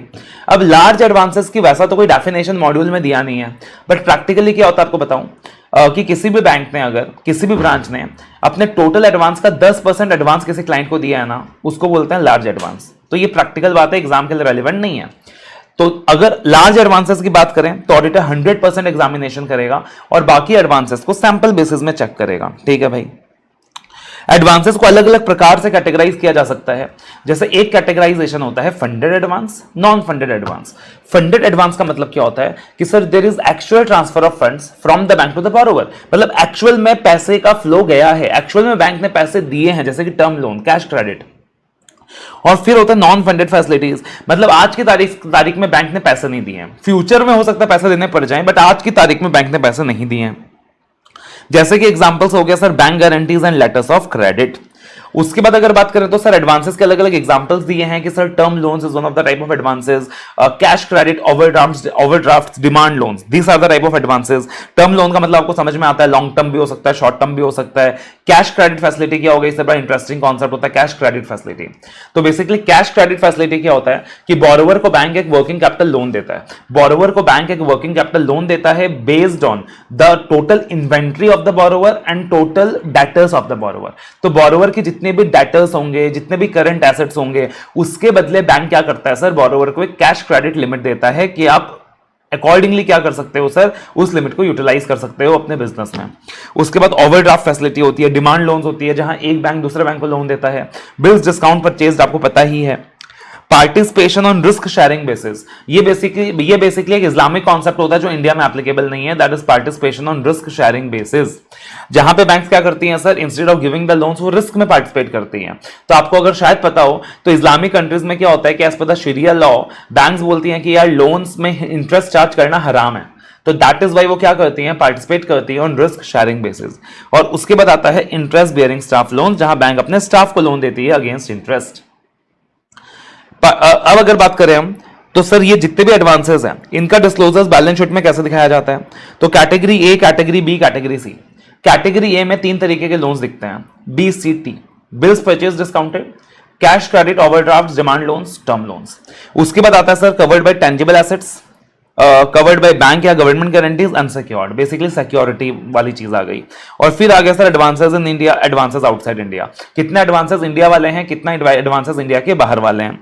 एडवांसेस को सर कैटेगराइज किया जा सकता है sector wise, security wise and potential norm wise. Sector wise मतलब सर एक होता है प्रायोरिटी सेक्टर, जो गवर्नमेंट के, जो पार्टिकुलरली बैंक के टॉप मोस्ट कैटेगरी में होता है, बिकॉज आरबीआई ने ना उनका कोटा डिफाइन कर रखा होता है। For example agriculture, it is one of the priority sector, कि आपको एग्रीकल्चर सेक्टर में इतना प्रतिशत लोन देना ही होगा। एजुकेशन प्रायोरिटी सेक्टर, इतना लोन देना ही होगा। Non priority sector security wise, यानी या तो लोन सिक्योर्ड होएगा या अनसिक्योर्ड होएगा। और पोटेंशियल नॉर्म्स वाइज, या तो स्टैंडर्ड होगा मतलब बोरोवर प्रॉपर्ली पैसे देते जा रहा है, या फिर एनपीए यानी बोरोवर ने पेमेंट देने में डिफॉल्ट किया है। ठीक है। उसके बाद सर सिक्योरिटी की अगर बात करें तो सिक्योरिटी अलग अलग प्रकार की हो सकती हैं। एक प्राइमरी सिक्योरिटी हो सकती है सर, एक कोलेटरल सिक्योरिटी हो सकती है। अब प्राइमरी सिक्योरिटी और कोलेटरल सिक्योरिटी में डिफरेंस क्या होता है, मैं बैंक के पास गया, मैंने बैंक को बोला कि भाई बैंक मुझे लोन दे दो, बैंक ने बोला अच्छा सानिध्य सर आप एक काम करो, आप एक सिक्योरिटी दे दो। तो मैंने बैंक को सिक्योरिटी दी, बैंक ने मुझे लोन दिया, उसको बोलते हैं प्राइमरी सिक्योरिटी। ठीक है। जैसे personal guarantee of security, personal security of guarantor, या फिर मेरे पास मान लीजिए मेरे गुड्स हैं, स्टॉक्स हैं, डेटर्स हैं, ट्रेड रिसीवेबल हैं, सोना है, ऑर्नामेंट्स है, बुलियंस यानी गोल्ड बिस्किट्स वगैरह है, इमूवेबल प्रॉपर्टी है। लेकिन सर अगर मुझे बैंक ने बोला सानिध्य सर आपकी सिक्योरिटी थोड़ी कम पड़ रही है, कोई एडिशनल सिक्योरिटी भी दे दीजिए ना, तो अगर मैं एडिशनल सिक्योरिटी दूंगा तो उसको बोलते हैं कोलैटरल सिक्योरिटी, जो कि टेंजिबल भी हो सकता है, इनटेंजिबल भी हो सकता है, मूवेबल भी हो सकता है, इमूवेबल भी हो सकता है। जैसे एग्जांपल्स हो गए sir plantations for agricultural advances, third party guarantees, lien का राइट बचपन में पढ़ा होगा, LIC पॉलिसीज का राइट, ये सारी चीजें। और सर सिक्योरिटी क्रिएट करने के अलग अलग तरीके होते हैं। फॉर एग्जाम्पल पहला तरीका, मैं बैंक के पास गया लोन लेने के लिए, मैंने बैंक को बोला साहब मेरी एक लोनावला में जमीन रखी हुई है, तो मैं क्या करता हूं सर, जमीन आपके नाम पे मॉर्टगेज कर देता हूं, मैं जमीन आपके नाम पे मॉर्टगेज कर देता हूं, आप मुझे लोन दे दीजिए, उसको बोलते हैं मॉर्टगेज। अब यहां पे सर दो पार्टीज होती है, एक होता है मॉर्टगेजर, एक होता है मॉर्टगेजी, एक होता है मॉर्टगेजर, एक होता है मॉर्टगेजी, ठीक है ना, दो पार्टीज होती है सर। तो मॉर्टगेजर बेसिकली कौन हो गया, बैंक, और मॉर्टगेजी कौन हो गया, तो एक हो गया मॉर्टगेजर यानी मैं, और मॉर्टगेजी यानी बेसिकली बैंक, बिकॉज बैंक के नाम पे मैं क्या कर रहा हूं, मॉर्टगेज असाइन कर रहा हूं, and we together will enter a mortgage deed, उसको बोलते हैं registered mortgage. We together will enter a mortgage deed, जिसको बोलते हैं रजिस्टर्ड मॉर्टगेज। और दूसरा सिचुएशन होता है कि बैंक ने बोला सानिध्या सर क्या बात कर दी आपने, मॉर्टगेज डीड बनाने की जरूरत नहीं है, कोर्ट में जाने की जरूरत नहीं है, आप तो हमें बस टाइटल डीड्स की कॉपी दे दो, डॉक्यूमेंट्स वगैरह हमारे हाथ में दे दो, उसको बोलते हैं सर इक्विटेबल मॉर्टगेज। उसके बाद आता है सर प्लेज। अब प्लेज का मतलब क्या हुआ, मैंने बैंक को बोला साहब मैं काम करता हूं, मेरे पास मेरे कुछ ज्वेलरी है, मेरे पास मेरे घर के कुछ ज्वेलरी है, मैं वो आपको दे देता हूं, आप उस ज्वेलरी को अपने पोजीशन में रखिए, आप उस ज्वेलरी को अपने पोजीशन में रखिए और मुझे लोन दे दीजिए। मैंने बैंक को बोला साहब ओनरशिप तो मेरे पास ही होगा, लेकिन ज्वेलरी को अपने पोजीशन में रखिए और मुझे लोन दे दीजिए, उसको बोलते हैं प्लेज, जो नॉर्मली मूवेबल प्रॉपर्टी के केस में होता है। उसके बाद होता है सर हाइपोथिकेशन। हाइपोथिकेशन में क्या होता है सर, मैंने बैंक को बोला कि देखो भाई, मैंने बैंक को बोला देखो भाई, ना मेरे पास जो एसेट्स है ना, मेरे पास जो एसेट्स है ना, वो बेसिकली मेरे स्टॉक है, मेरे डेटर्स हैं, वो बेसिकली मेरे स्टॉक है, मेरे डेटर्स हैं, ना मैं इनको आपके पोजीशन में दे सकता हूं, बिकॉज मुझे भी तो धंधा करना है ना भाई, मैं स्टॉक को अगर आपके पोजीशन में दे दूंगा तो मैं धंधा क्या करूंगा, तो ना मैं आपको पोजीशन में दे सकता हूं, ना आपको ओनरशिप दे सकता हूं, बट मैं क्या कर सकता हूं, इन स्टॉक्स के ऊपर आपको एक राइट दे सकता हूं, एक चार्ज क्रिएट कर सकता हूं। बेसिकली ये जो स्टॉक्स होंगी मेरे पोजीशन में होंगी, बेसिकली ये जो स्टॉक्स होंगी मेरे पोजीशन में होंगी, बट इन एसेट्स को मैं अपने पोजीशन में रखूंगा as the trustee of the bank, इन एसेट्स को मैं अपने पोजीशन में रखूंगा as the trustee of the bank. तो ऑन दैट बेसिस बैंक मुझे कैश क्रेडिट लिमिट सैंक्शन कर देगा, उसको बोलते हैं हाइपोथिकेशन। तो सर हाइपोथिकेशन में ना एक हाइपोथिकेशन एग्रीमेंट एंटर किया जाता है between the borrower and the bank. क्या एंटर किया जाता है, hypothecation agreement between the borrower and the bank, और ये मूवेबल सिक्योरिटीज के केस में होता है। यहां पे ना ओनरशिप ट्रांसफर होती है ना पोजीशन ट्रांसफर होता है, और बोरोवर फिजिकल पोजीशन गुड्स का होल्ड करता है एज द एजेंट या ट्रस्टी ऑफ द बैंक। और अब सर यहां पे बैंक मुझे क्या देगा, सीसी लिमिट देगा against my stock and debtors, इसलिए मुझे अपने स्टॉक एंड डेटर्स का कुछ क्वार्टरली रिटर्न वगैरह बैंक को सबमिट करके देना रहेगा। उसके बाद आता है सर कॉन्सेप्ट ऑफ असाइनमेंट। अब असाइनमेंट का कॉन्सेप्ट क्या होता है सर, अब मैंने बैंक को क्या बोला, ना मेरे पास प्रॉपर्टी है मॉर्टगेज करने की, ना मेरे पास कुछ है प्लेज करने का, लेकिन सर मैं आपको हक दे सकता हूं, मैं आपको राइट दे सकता हूं। अरे मेरे को ना उस पर्टिकुलर डेटर से पैसे मिलना है सर, वो लीगल राइट उस पैसे मिलने का मैं आपको ट्रांसफर कर दूंगा। मेरे को एलआईसी के पॉलिसी का मेरा सरेंडर वैल्यू ड्यू है, मैं वो हक जो एलआईसी के ऊपर मुझे जो सरेंडर वैल्यू मिलेगा वो मैं हक आपको असाइन कर दूंगा साहब, कि अगर मैंने डिफॉल्ट किया तो आप वो सरेंडर वैल्यू आप रिसीव कर सकते हो। तो उसको बोलते हैं हक दे देना, राइट दे देना। और मैं कौन सा हक दे सकता हूं, मैं अपना लीगल हक दे सकता हूं, वो सारा हक दे सकता हूं जो कोर्ट में इन्फोर्सेबल है, जिसको बोलते हैं एक्शनेबल क्लेम्स, और इस कॉन्सेप्ट को बोलते हैं असाइनमेंट। अब यहां पे होता है एक असाइनर एक असाइनी। मैं असाइनर हूं क्योंकि मैं राइट असाइन कर रहा हूं, बैंक असाइनी है बिकॉज बैंक को राइट असाइन किया जा रहा है। और यहां पे मैंने क्या बोला सर कि मैं एक्शनेबल क्लेम्स के ऊपर मेरा जो राइट है, जैसे कि बुक डेब्ट्स और लाइफ इंश्योरेंस पॉलिसीज के ऊपर, वो राइट मैं आपको असाइन कर दूंगा। अब बाद में मुझे जो पैसे मिलने होंगे मेरे डेटर से वो आपको मिल जाएंगे, और बाद में मुझे जो पैसे मिलने होंगे अगेंस्ट माई एलआईसी पॉलिसी वो आपको मिल जाएंगे। तो उसको बोलते हैं सर असाइनमेंट। उसके बाद होता है सर सेट ऑफ। अब सेट ऑफ का कॉन्सेप्ट क्या होता है सर, सेट ऑफ का कॉन्सेप्ट ये होता है, मान लीजिए बैंक के पास मेरा एक डेबिट बैलेंस भी है, क्रेडिट बैलेंस भी है, बैंक के पास मेरा एक डेबिट बैलेंस भी है, क्रेडिट बैलेंस भी है।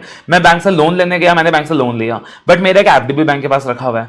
तो कल को अगर मैंने बैंक को पैसे नहीं दिए तो बैंक अपने एफडी से, जो मेरा एफडी है बैंक के पास, उससे मेरे लोन को सेट ऑफ कर सकता है। इसको बोलते हैं सेट ऑफ। लेकिन सर कंडीशन क्या है कि एफडी भी मेरे नाम पे होनी चाहिए, लोन भी मैंने अपने नाम पे ली हो। अगर मैं बहुत होशियार हूं, चालाक आदमी हूं, एफडी मेरे वाइफ के नाम पे है, लोन मैंने अपने नाम पे ली, तब बैंक वहां पे सेट ऑफ नहीं कर सकता। और ये जो राइट ऑफ सेट ऑफ है सर, ये जो राइट ऑफ सेट ऑफ है, इसके लिए सारे ब्रांचेस को एक माना जाएगा, सारे ब्रांचेस को एक माना जाएगा, और टाइम बेल्ड डेब्ट्स के रिस्पेक्ट में भी right of set of exercise किया जा सकता है। टाइम बेल्ड डेब्ट्स याद है, बचपन में पढ़े थे, टाइम बेल्ड डेब्ट्स, 3 साल पार हो गए, पैसे रिकवर नहीं हो सकते। टाइम बेल्ड डेब्ट्स के केस में भी right of set of exercise किया जा सकता है। और फाइनली आता है राइट ऑफ लियन। राइट ऑफ लियन क्या होता है सर, कि मैंने बैंक को एक लीगल राइट दे दिया कि मेरे जो भी एसेट्स वगैरह बैंक के पास है, बैंक उसे बेच के पैसे रिकवर कर सकता है in the event of default.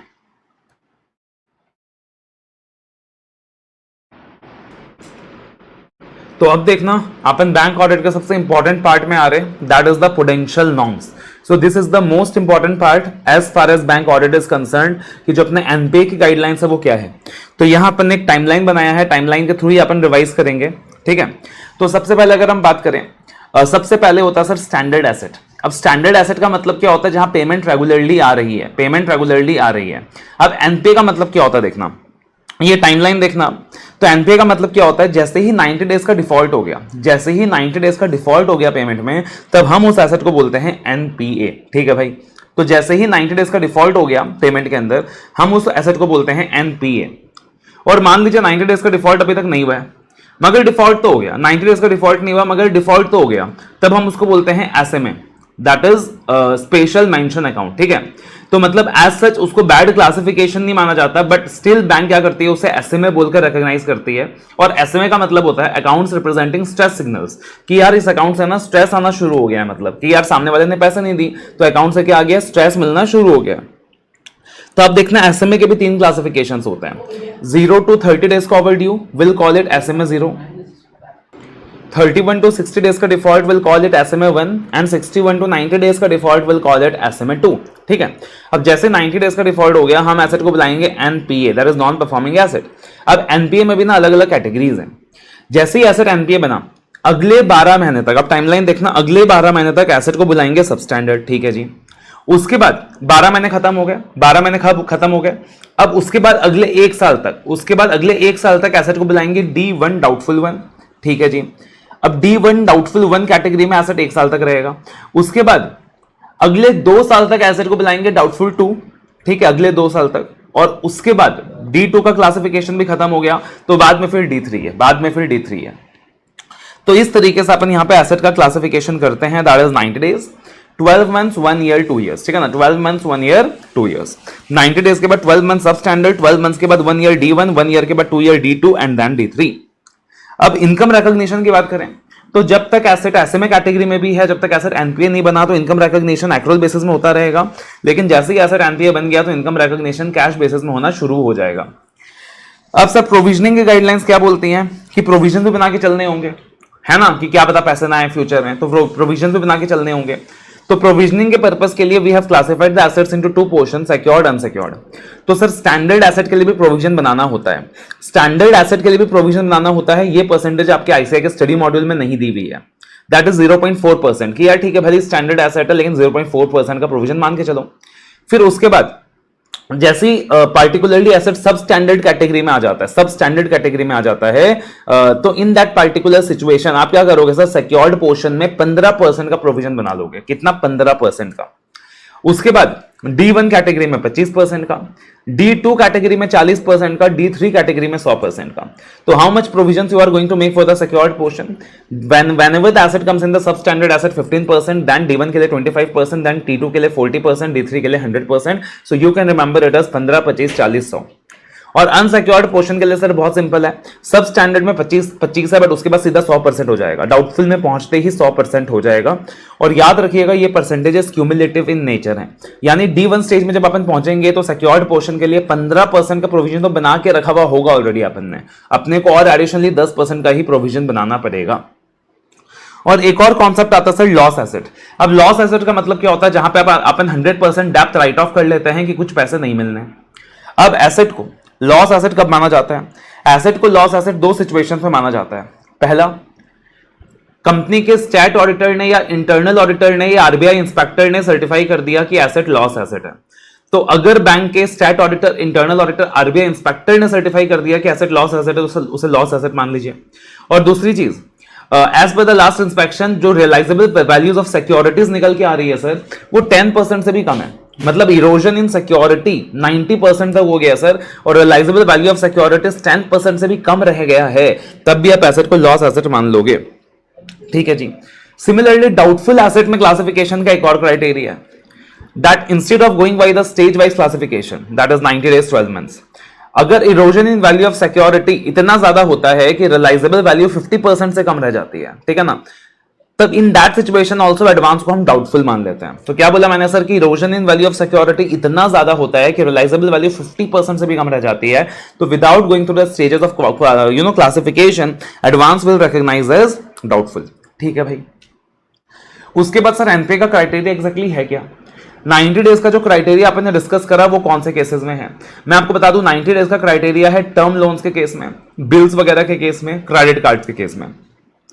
But cash credit overdraft facility के केस में एनपीए का एक अलग क्राइटेरिया है।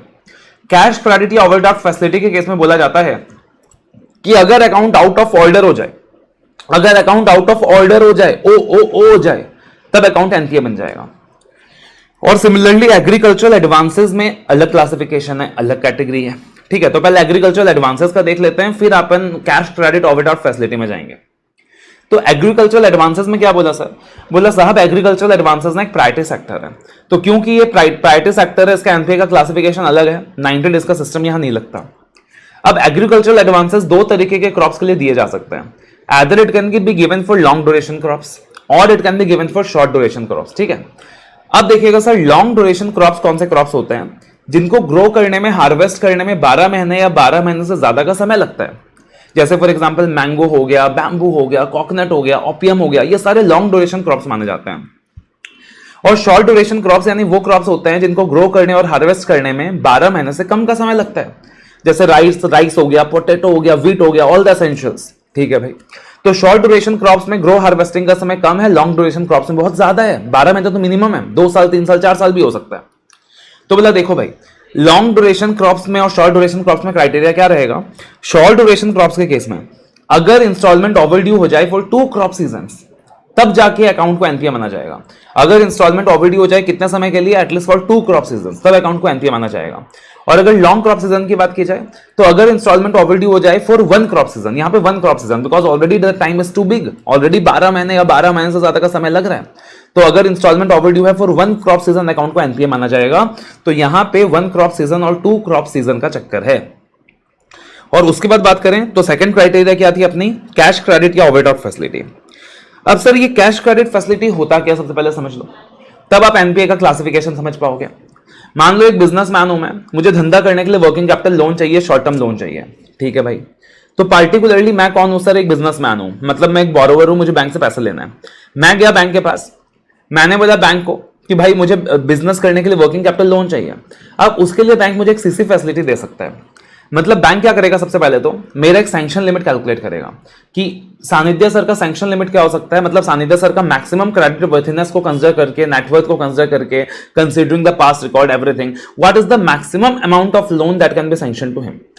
लेकिन ऐसा नहीं है कि बैंक मुझे पूरा सैंक्शन कर देगा। उसके बाद बैंक मुझे पूछेगा सर आप ये बताओ, आप हमें कोलैटरल में कितना स्टॉक दे सकते हो, कितना डेटर्स दे सकते हो। तो अब मैं क्या करूंगा? बैंक को कोलैटरल में मेरी जितनी स्टॉक है जाके दे दूंगा और जितना डेटर्स है जाके दे दूंगा, हाइपोथिकेट कर दूंगा, अपने स्टॉक डेटर्स को हाइपोथिकेट कर दूंगा। जो हाइपोथिकेशन का कॉन्सेप्ट किया था ना अपन ने, यानी ओनरशिप पोजीशन मेरे पास ही रहेगा बट मैं हाइपोथिकेट कर दूंगा, बैंक को एक राइट असाइन कर दूंगा। और बैंक मेरे स्टॉक्स एंड डेटर्स को कंसीडर करते हुए उसके अगेंस्ट मेरे बिहाफ में ड्रॉइंग पार कैलकुलेट करेगा और मुझे एक ड्रॉइंग पार की लिमिट देगा। ठीक है, ड्रॉइंग पार की लिमिट मतलब सीसी अकाउंट से मैं कितना पैसा विड्रॉ कर सकता हूं, कितना पैसा ड्रॉ कर सकता हूं, तो एक मुझे ड्रॉइंग पार की लिमिट असाइन की जाएगी। ठीक है जी, अब ये लिमिट कैसे असाइन की जाएगी? मेरे जितने भी टोटल स्टॉक्स होंगे उसमें से जो भी मेरे डैमेज स्टॉक्स होंगे उसको बैंक माइनस कर देगा, उसमें जितने भी क्रेडिटर फॉर गुड्स होंगे उसको बैंक माइनस कर देगा, प्लस उसके बाद अपने बैंक एक सेफ्टी मार्जिन माइनस कर देगा जो नॉर्मली 25% होता है। सिमिलरली डेटर्स के अंदर जितने भी ऐसे डेटर्स हैं जिनसे पैसा रियलाइज नहीं हुआ है, 90 डेज से ज्यादा हो गया, उनको बैंक माइनस कर देगा। मार्जिन एक बैंक माइनस कर देगा जो नॉर्मली 40% होता है, और अकॉर्डिंगली स्टॉक और डेटर्स पे टोटल ड्रॉइंग पार निकाल दी जाएगी। अब मैं पैसा कितना विड्रॉ कर सकता हूं? मैं हमेशा पैसा विड्रॉ कर सकता हूं सैंक्शन लिमिट और drawing power whichever is less. मान लीजिए सैंक्शन लिमिट 20 लाख थी, मेरा ड्रॉइंग पार निकल के आया 15 लाख, तो मैं 15 लाख ही विड्रॉ कर सकता हूं, और ड्रॉइंग पार कभी सैंक्शन लिमिट से ज्यादा हो नहीं सकता। ठीक है, अब इसमें मेरे पास फैसिलिटी क्या है कि अगर मेरे पास ड्रॉइंग पार की लिमिट 15 लाख है तो जरूरी नहीं मैं 15 लाख विड्रॉ करूं, हो सकता है मुझे 2 लाख की जरूरत है, मैं 2 लाख विड्रॉ करूं, मुझे 2 लाख का इंटरेस्ट हर महीने जमा करना पड़ेगा। जितना विड्रॉ करूंगा उतना जमा करना पड़ेगा, मतलब जितना पैसा विड्रॉ करूंगा उतना का इंटरेस्ट हर महीने मुझे विड्रॉ जमा करना पड़ेगा सीसी अकाउंट के अंदर। ठीक है भाई, तो यहां अकाउंट का आउट ऑफ ऑर्डर का क्लासिफिकेशन भी क्या है? यही है कि सर अगर आपने कंटिन्यूअसली 90 डेज से ज्यादा हो गया आपने इंटरेस्ट जमा नहीं किया सीसी अकाउंट में, या फिर आपने जमा किया मगर वो इंटरेस्ट काफी नहीं है, मतलब एडिक्वेट नहीं है, इंटरेस्ट डेबिट हुआ 5 लाख, आपने जमा किया 2 लाख, इन दो सिचुएशंस में आपके अकाउंट को एनपीए माना जाएगा, आउट ऑफ ऑर्डर माना जाएगा। या फिर अगर आपने जो ड्राइंग कर ली है, अगर आपने जो ड्राइंग कर ली है वो सैंक्शन लिमिट से या ड्राइंग पावर से ज्यादा है, आपने जो ड्राइंग कर ली है वो सैंक्शन लिमिट या ड्राइंग पावर से ज्यादा है और कंटिन्यूअसली ज्यादा रहती है, तब इन दैट सिचुएशन भी आपके अकाउंट को आउट ऑफ ऑर्डर माना जाएगा। तो 3 सिचुएशन है यहां जब क्या माना जाएगा सर, अकाउंट को आउट ऑफ ऑर्डर माना जाएगा और अकाउंट को एनपीए का दर्जा दिया जाएगा। ठीक है जी। उसके बाद सर एनपीए के कुछ एक्सेप्शंस भी होते हैं। एक्सेप्शंस क्या होती है सर, पहले तो एनपीए का जनरल सिस्टम समझ लिया हमने कि सर अगर मान लीजिए पहला एक्सेप्शन होता है फार्मर्स के लिए, natural calamity for agricultural advances, कि सर कोई बाढ़ आ गई, फ्लड आ गई और उसकी वजह से किसान का जो जो भी क्रॉप्स वगैरह है वो सारा खराब हो गया। अब उसकी वजह से किसान का रिपेइंग कैपेसिटी अफेक्ट हो गया।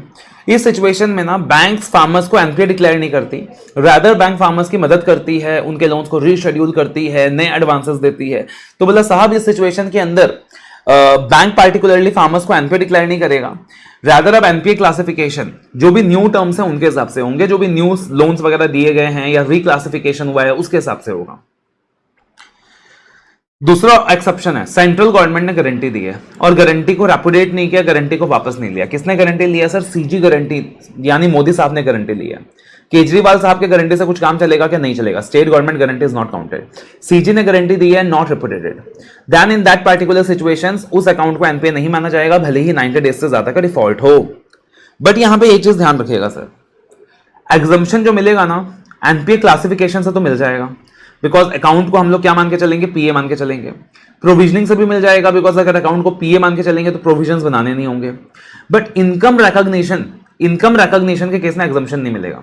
लॉजिकली सोचो क्यों, भली सीजन ने गारंटी दिया था एडवांस का तो हमने बोला पीए है, बट पैसे कब तक आएंगे कोई सर्टेनिटी नहीं है। तो इनकम रिकॉग्निशन आप एक्रूअल बेसिस में कैसे करोगे, तो इनकम रिकॉग्निशन इसलिए आप कैश बेसिस में ही करोगे, इनकम रिकॉग्निशन इसलिए आप कैश बेसिस में ही करोगे।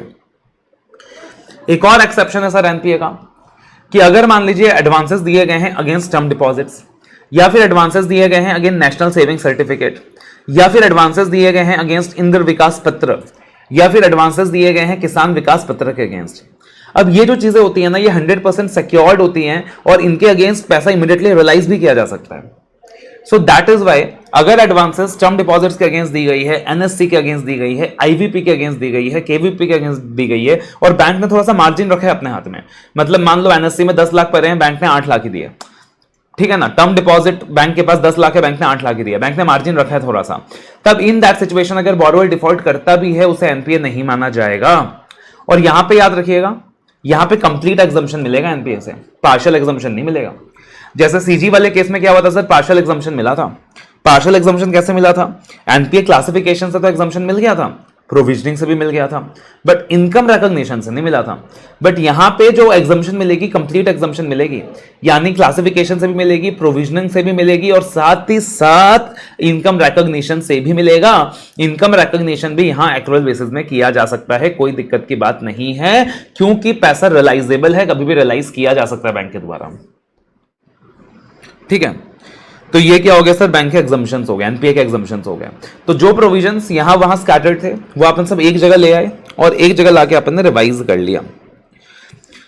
उसके बाद यहां काम की चीजें क्या है sir, upgradation of loan accounts classified as NPA. अगर बोरोवर बाद में जो भी इंटरेस्ट का पैसा है, प्रिंसिपल पैसा है वापस कर देता है तो अकाउंट को दोबारा से अपग्रेड कर दिया जाएगा as a performing asset. But एक चीज याद रखिएगा, यहां पे फुल रिकवरी होनी चाहिए, पार्शियल रिकवरी नहीं होनी चाहिए। यानी अगर जितना भी डिफॉल्ट है सारा का सारा डिफॉल्ट क्लियर करना पड़ेगा बोरोवर को, तब जाके अकाउंट को पीए माना जाएगा। उसके बाद एक पॉइंट आता है asset classification to be borrower wise and facility wise. मान लो मैंने आईसीआईसीआई बैंक से 4 लोन लिए हैं, हाउसिंग लोन लिया है, कार लोन लिया है, बिजनेस लोन लिया है, इस प्रकार से 4 लोन्स लिए हैं। अगर मैंने किसी एक की ईएमआई में डिफॉल्ट किया है, बाकियों में डिफॉल्ट नहीं किया है, तब भी मेरे पूरे अकाउंट को एनपीए माना जाएगा, बिकॉज एक कस्टमर का एक मास्टर आईडी होता है। ऐसा नहीं होगा कि एक फैसिलिटी को अपन ने एनपीए मान लिया। उसके बाद आता है sir advances under consortium arrangement. अब एडवांसेस अंडर कंसोर्टियम अरेंजमेंट का मतलब क्या हो गया, मतलब यहां पे सर बोरोवर बहुत बड़ा है, बोरोवर को बहुत हैवी एडवांस चाहिए। अब बोरोवर को इतना हैवी एडवांस चाहिए कि जो बैंक है वो अकेला उस रिस्क को झेल नहीं सकता, तो बैंक ने ना कंसोर्टियम फॉर्म किया। मान लो आप एसबीआई के पास गए थे, रिलायंस एसबीआई के पास गया था, एसबीआई ने कंसोर्टियम फॉर्म किया और 10-12 बैंकर्स को और लेकर आया, बोला साहब रिलायंस को 10,000 करोड़ चाहिए, मैं तो अकेला सैंक्शन नहीं कर सकता, तो सब मिलके देते हैं। तो अब यहां पे सब मिल के क्या करेंगे, रिलायंस को लोन देंगे। अब यहां पे एसबीआई बन जाएगा लीड बैंकर, बिकॉज वो सबसे बड़ा बैंक है और वो कंसोर्टियम अरेंजमेंट को लीड कर रहा था, और बाकी बन जाएंगे अदर बैंकर्स। अब रिलायंस जो भी डॉक्यूमेंट वगैरह जमा करेगा वो एसबीआई के पास करेगा, जो भी महीने की किस्तें देगा एसबीआई को देगा, और एसबीआई अपना अपना शेयर, एसबीआई अपना शेयर हर एक मेंबर बैंक को दे देगा जिसका जो शेयर बनता है। अब यहां पे ये बोला गया है कि एडवांसेस का जो क्लासिफिकेशन है ना, वो record of recoverability of individual banker के हिसाब से देखा जाएगा, ठीक है ना। यानी मान लीजिए कंसोर्टियम बैंक का एक मेंबर है bank of Baroda, bank of Baroda को अगर अपना पैसा 90 दिन तक ना मिले तो वो रिलायंस के अकाउंट को एनपीए क्लासिफाई कर देगा, भले ही एसबीआई को पैसे मिल रहे हो। तो इसको बोलते हैं advances under consortium arrangement. And drawing पर भी अगर कैलकुलेट किया जाता तो लीड बैंक उस चीज के लिए रिस्पॉन्सिबल होगा, और जनरली लीड बैंक अपने पास ज्यादा ड्रॉइंग पार्ट रखता है, बाकियों के पास कम रखता है। बट कभी कभी ऐसा हो सकता है कि लीड बैंकर किसी पार्टिकुलर मेंबर बैंक को हायर ड्रॉइंग पर भी एलोकेट कर सकता है। उसके बाद एडवांसेस टू स्टाफ का एक पॉइंट आता है जो आपने डिस्कस नहीं किया। अब एडवांसेस टू स्टाफ में क्या बोला गया सर, अब बैंक अगर अपने स्टाफ को लोन देगा तो या तो दे सकता है बैंकर के कैपेसिटी में, या तो दे सकता है एम्प्लॉय के कैपेसिटी में। अगर बैंक अपने स्टाफ को लोन दे रहा है और दे रहा है बैंकर के कैपेसिटी में, तो उसे नॉर्मली एडवांसेस पोर्टफोलियो का ही पार्ट माना जाएगा। लेकिन अगर बैंक स्टाफ को लोन दे रहा है एम्प्लॉयर के कैपेसिटी में, तो उस लोन को अदर एसेट्स की तरह ट्रीट किया जाएगा, उस लोन को अदर एसेट्स की तरह ट्रीट किया जाएगा, ठीक है जी। अब क्या बोला, अगर बैंक ने अपने स्टाफ को एक फैसिलिटी दी है इन द हाउसिंग लोन कि सर आपको ना इंटरेस्ट का पेमेंट बाद में करना है, प्रिंसिपल का पेमेंट पहले करना है, सॉरी प्रिंसिपल का पेमेंट पहले करना है, इंटरेस्ट का पेमेंट बाद में करना है। तो अगर बैंक ने ये फैसिलिटी दी है कि प्रिंसिपल का पेमेंट पहले कर दो, इंटरेस्ट का पेमेंट बाद में कर दो, तो इंटरेस्ट ना पे करने की वजह से अकाउंट को एनपीए नहीं माना जाएगा। इंटरेस्ट ना पे करने की वजह से अकाउंट को एनपीए नहीं माना जाएगा, सिंपल सी चीज है। उसके बाद आती है sir accounts regularise near the balance sheet date. तो अब यहां पे क्या बोला गया, बैलेंस शीट डेट के आसपास सर गड़बड़ी के बहुत चांसेस हैं। बैंक जनरली क्या चाहता है कि हमारा एसेट पीए बना रहे हैं, परफॉर्मिंग एसेट बना रहे हैं, तो बैंक बोरोवर को बोल सकता है कि आप एक काम करो, बैलेंस शीट डेट के पहले कुछ पैसे अरेंज करके दे दो ताकि हम अकाउंट को पीए दिखाते रहे, और बैलेंस शीट डेट के बाद हम पैसे रिवर्स कर देंगे। तो दैट इज वाई इन अकाउंट्स को ऑडिटर बहुत केयरफुली असेस करेगा, बिकॉज यहां पे ज्यादा हायर रिस्क है, यहां पे ज्यादा हायर रिस्क है। तो बेसिकली ईयर एंड से पहले जो भी रिसिप्ट्स आ रहे होंगे और ईयर एंड के बाद जो भी रिवर्सल्स हो रहे होंगे, ऑडिटर उसको अच्छे से चेक करेगा। अगर ऑडिटर को लगता है कि there is inherent weakness in the account, क्या लगता है ऑडिटर को, there is inherent weakness in the account, मतलब कुछ दम नहीं है अकाउंट में, पूरे साल पैसा आ नहीं रहा था, खाली बैलेंस शीट डेट से पहले पैसा आ रहा था, तो उन अकाउंट्स को एनपीए ही माना जाएगा। Computation of drawing power already अपन ने डिस्कस कर लिया कि ड्राइंग पार कैसे कैलकुलेट किया जाता है। खाली एक चीज ध्यान रखिएगा कि अगर बैंक ने किसी को सीसी फैसिलिटी तो जो दी है वो 5 CR से ज्यादा दी है, कितना 5 CR से ज्यादा दी है, तो उन बोरोवर्स का स्टॉक ऑडिट भी कराया जाएगा, उन बोरोवर्स का स्टॉक ऑडिट भी कराया जाएगा अगर पार्टिकुलरली जो सीसी लिमिट दी है वो 5 करोड़ से ज्यादा दी है। बट ऑडिटर्स चाहें तो बाकी क्लाइंट्स का भी स्टॉक ऑडिट कराने के लिए बोल सकते हैं, भले ही लिमिट 5 करोड़ से कम है। तो ये अपना क्या हो गया सर, पूरा का पूरा एनपीए क्लासिफिकेशन हो गया। अब आते हैं अपन अगले एरिया पे, that is audit of advances. सबसे पहले सर एडवांसेस की बात करें, अगर बैंक ने एडवांसेस दिए हैं, अपन किस प्रकार से एविडेंसेस ले सकते हैं अबाउट एडवांसेस। अब एडवांसेस क्या सर, एक बैलेंस शीट आइटम है, एडवांसेस क्या सर, एक बैलेंस शीट आइटम है ना, बैलेंस शीट आइटम है और बैंक के लिए एसेट है। तो अब जब भी किसी एसेट के बारे में एविडेंस लेना है तो अपने को एजर्शंस के बारे में सोचना है कि कौन कौन से एजर्शंस हैं जो उस एसेट को अफेक्ट कर रहे हैं। तो कौन सा एजर्शंस के बारे में आपने डिस्कस किया था कि पार्टिकुलरली एग्जिस्टेंस के बारे में एविडेंस लेना होता है, उसके बाद एग्जिस्टेंस के अलावा कंप्लीटनेस के बारे में एविडेंस लेना होता है, उसके बाद राइट्स एंड ऑब्लिगेशंस के बारे में एविडेंस लेना होता है, वैल्यूएशन के बारे में एविडेंस लेना होता है, प्रेजेंटेशन एंड डिस्क्लोजर के बारे में एविडेंस लेना होता है, याद है ना। और अगर वो पार्टिकुलरली P&L आइटम है, क्लास ऑफ ट्रांजैक्शन है, तो एग्जिस्टेंस की जगह ऑकरेंस बन जाता है कि ऑकरेंस के बारे में एविडेंस लेना होता है, कंप्लीटनेस के बारे में लेना होता है, राइट्स एंड ऑब्लिगेशंस वाला पॉइंट वहां नहीं रहता है। देन उसके बाद जो भी एक्यूरेसी है या मेजरमेंट है उसके बारे में एविडेंस लेना होता है, याद आ गया होगा। तो अब पार्टिकुलरली एडवांसेस की बात करें तो सिमिलरली एग्जिस्टेंस के बारे में एविडेंस लेना है। एग्जिस्टेंस मतलब अपने को एविडेंस लेना है whether amount included in the balance sheet in respect of advances are outstanding on the date of balance sheet. Okay sir. फिर राइट्स एंड ऑब्लिगेशंस के बारे में एविडेंस लेना है that whether the advances actually represent amount due to the bank. उसके बाद और किस चीज के बारे में एविडेंस लेना सर, कंप्लीटनेस के बारे में that there are no unrecorded advances. और किस चीज के बारे में एविडेंस लेना है, दैट इज वैल्यूएशन के बारे में। अच्छा, कंप्लीटनेस चेक करने के लिए आप लोन डॉक्यूमेंट्स भी चेक कर सकते हो। उसके बाद सर आपको एविडेंस लेना है वैल्यूएशन के बारे में कि जो भी बेसिस ऑफ वैल्यूएशन है वो एप्रोप्रिएट है कि नहीं है। और वैल्यूएशन में एक और पॉइंट आ जाएगा, that appropriate provisioning has been made. Appropriate provisioning has been made, जो भी प्रोविजंस वगैरह बनाना था वो प्रॉपर्ली बनाया है कि नहीं, माइनस किया है कि नहीं। और फाइनली प्रेजेंटेशन एंड डिस्क्लोजर के बारे में कि whether the advances are disclosed, classified and described in accordance with the recognized accounting policies। उसके बाद evaluation of internal controls over advances, कि जब भी बैंक किसी को एडवांस देगा तो कौन से इंटरनल कंट्रोल्स बैंक एक्सरसाइज करेगा, एज ए ऑडिटर अपने को इवैल्यूएट करना है। अब लॉजिकल से चीज सोचो सर, क्या कोई भी बैंक कभी भी किसी अरे गहरे बंदे को लोन दे देगा क्या? नहीं। तो कोई भी बंदा अगर लोन लेने जाएगा ना, बैंक सबसे पहले चेक करेगा उसकी क्रेडिट वर्थिनेस। क्रेडिट वर्थिनेस चेक करने के बाद उसके साथ एग्रीमेंट एग्जीक्यूट करेगा। फिर बैंक ध्यान रखेगा कि भाई किस काम के लिए तेरे को पैसे चाहिए, तो बैंक अकॉर्डिंगली देखेगा कि कितना पैसा दिया जा सकता है, किस पर्पस के लिए देना है, और जिस पर्पस के लिए अपन लोन दे रहे हैं वो उसी पर्पस के लिए यूज किया जाएगा कि नहीं।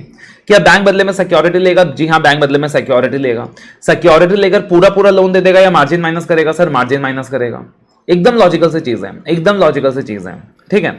उसके बाद बैंक देखेगा कि सिक्योरिटीज को अपने नाम पे कराया जा सकता है क्या, इज इट पॉसिबल कि सिक्योरिटीज को अपने नाम पे कराया जाए। तो ये सारी चीजें बैंक देखेगा, ये सारी चीजें बैंक देखेगा।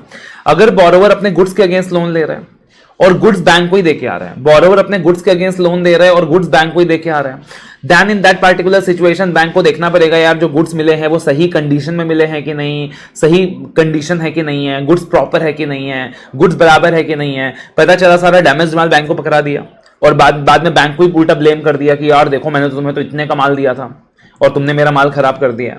तो इंस्पेक्शन के वक्त प्रॉपर्ली वेरीफाई करना चाहिए बैंक को रिसीव करते वक्त कि माल प्रॉपर कंडीशन में है कि नहीं, सही है कि नहीं। तो वो सारी चीजें, तो evaluation of internal controls over advances के अंदर ये सारी चीजें आ जाएंगी, ठीक है। कि bank should make an advance only after satisfying the credit worthiness of the borrower and obtaining sanction sanction from the appropriate authorities of the bank. फिर जो भी अलग अलग डॉक्यूमेंट्स हैं वो एग्जीक्यूट करने चाहिए, कंप्लायंस करने चाहिए with terms of sanction and and use of funds, margin लेना चाहिए as specified in sanction letter against securities. उसके बाद अगर सिक्योरिटी शेयर्ड वेंचर्स के नेम पे है, नेचर पे है, तो ओनरशिप अपने नाम पे ट्रांसफर करानी चाहिए। उसके बाद अगर गुड्स बैंक के पोजीशन में है तो जो भी पैकेजेस के कंटेंट्स हैं उनको प्रॉपर्ली चेक करनी चाहिए। और एक जो पॉइंट है वो सीसी अकाउंट का याद कर लो कि अकाउंट्स हमेशा ड्रॉइंग पावर और सैंक्शन लिमिट के दायरे में होनी चाहिए। उसके बाद अगला आता है ऑडिट ऑफ रेवेन्यू आइटम्स।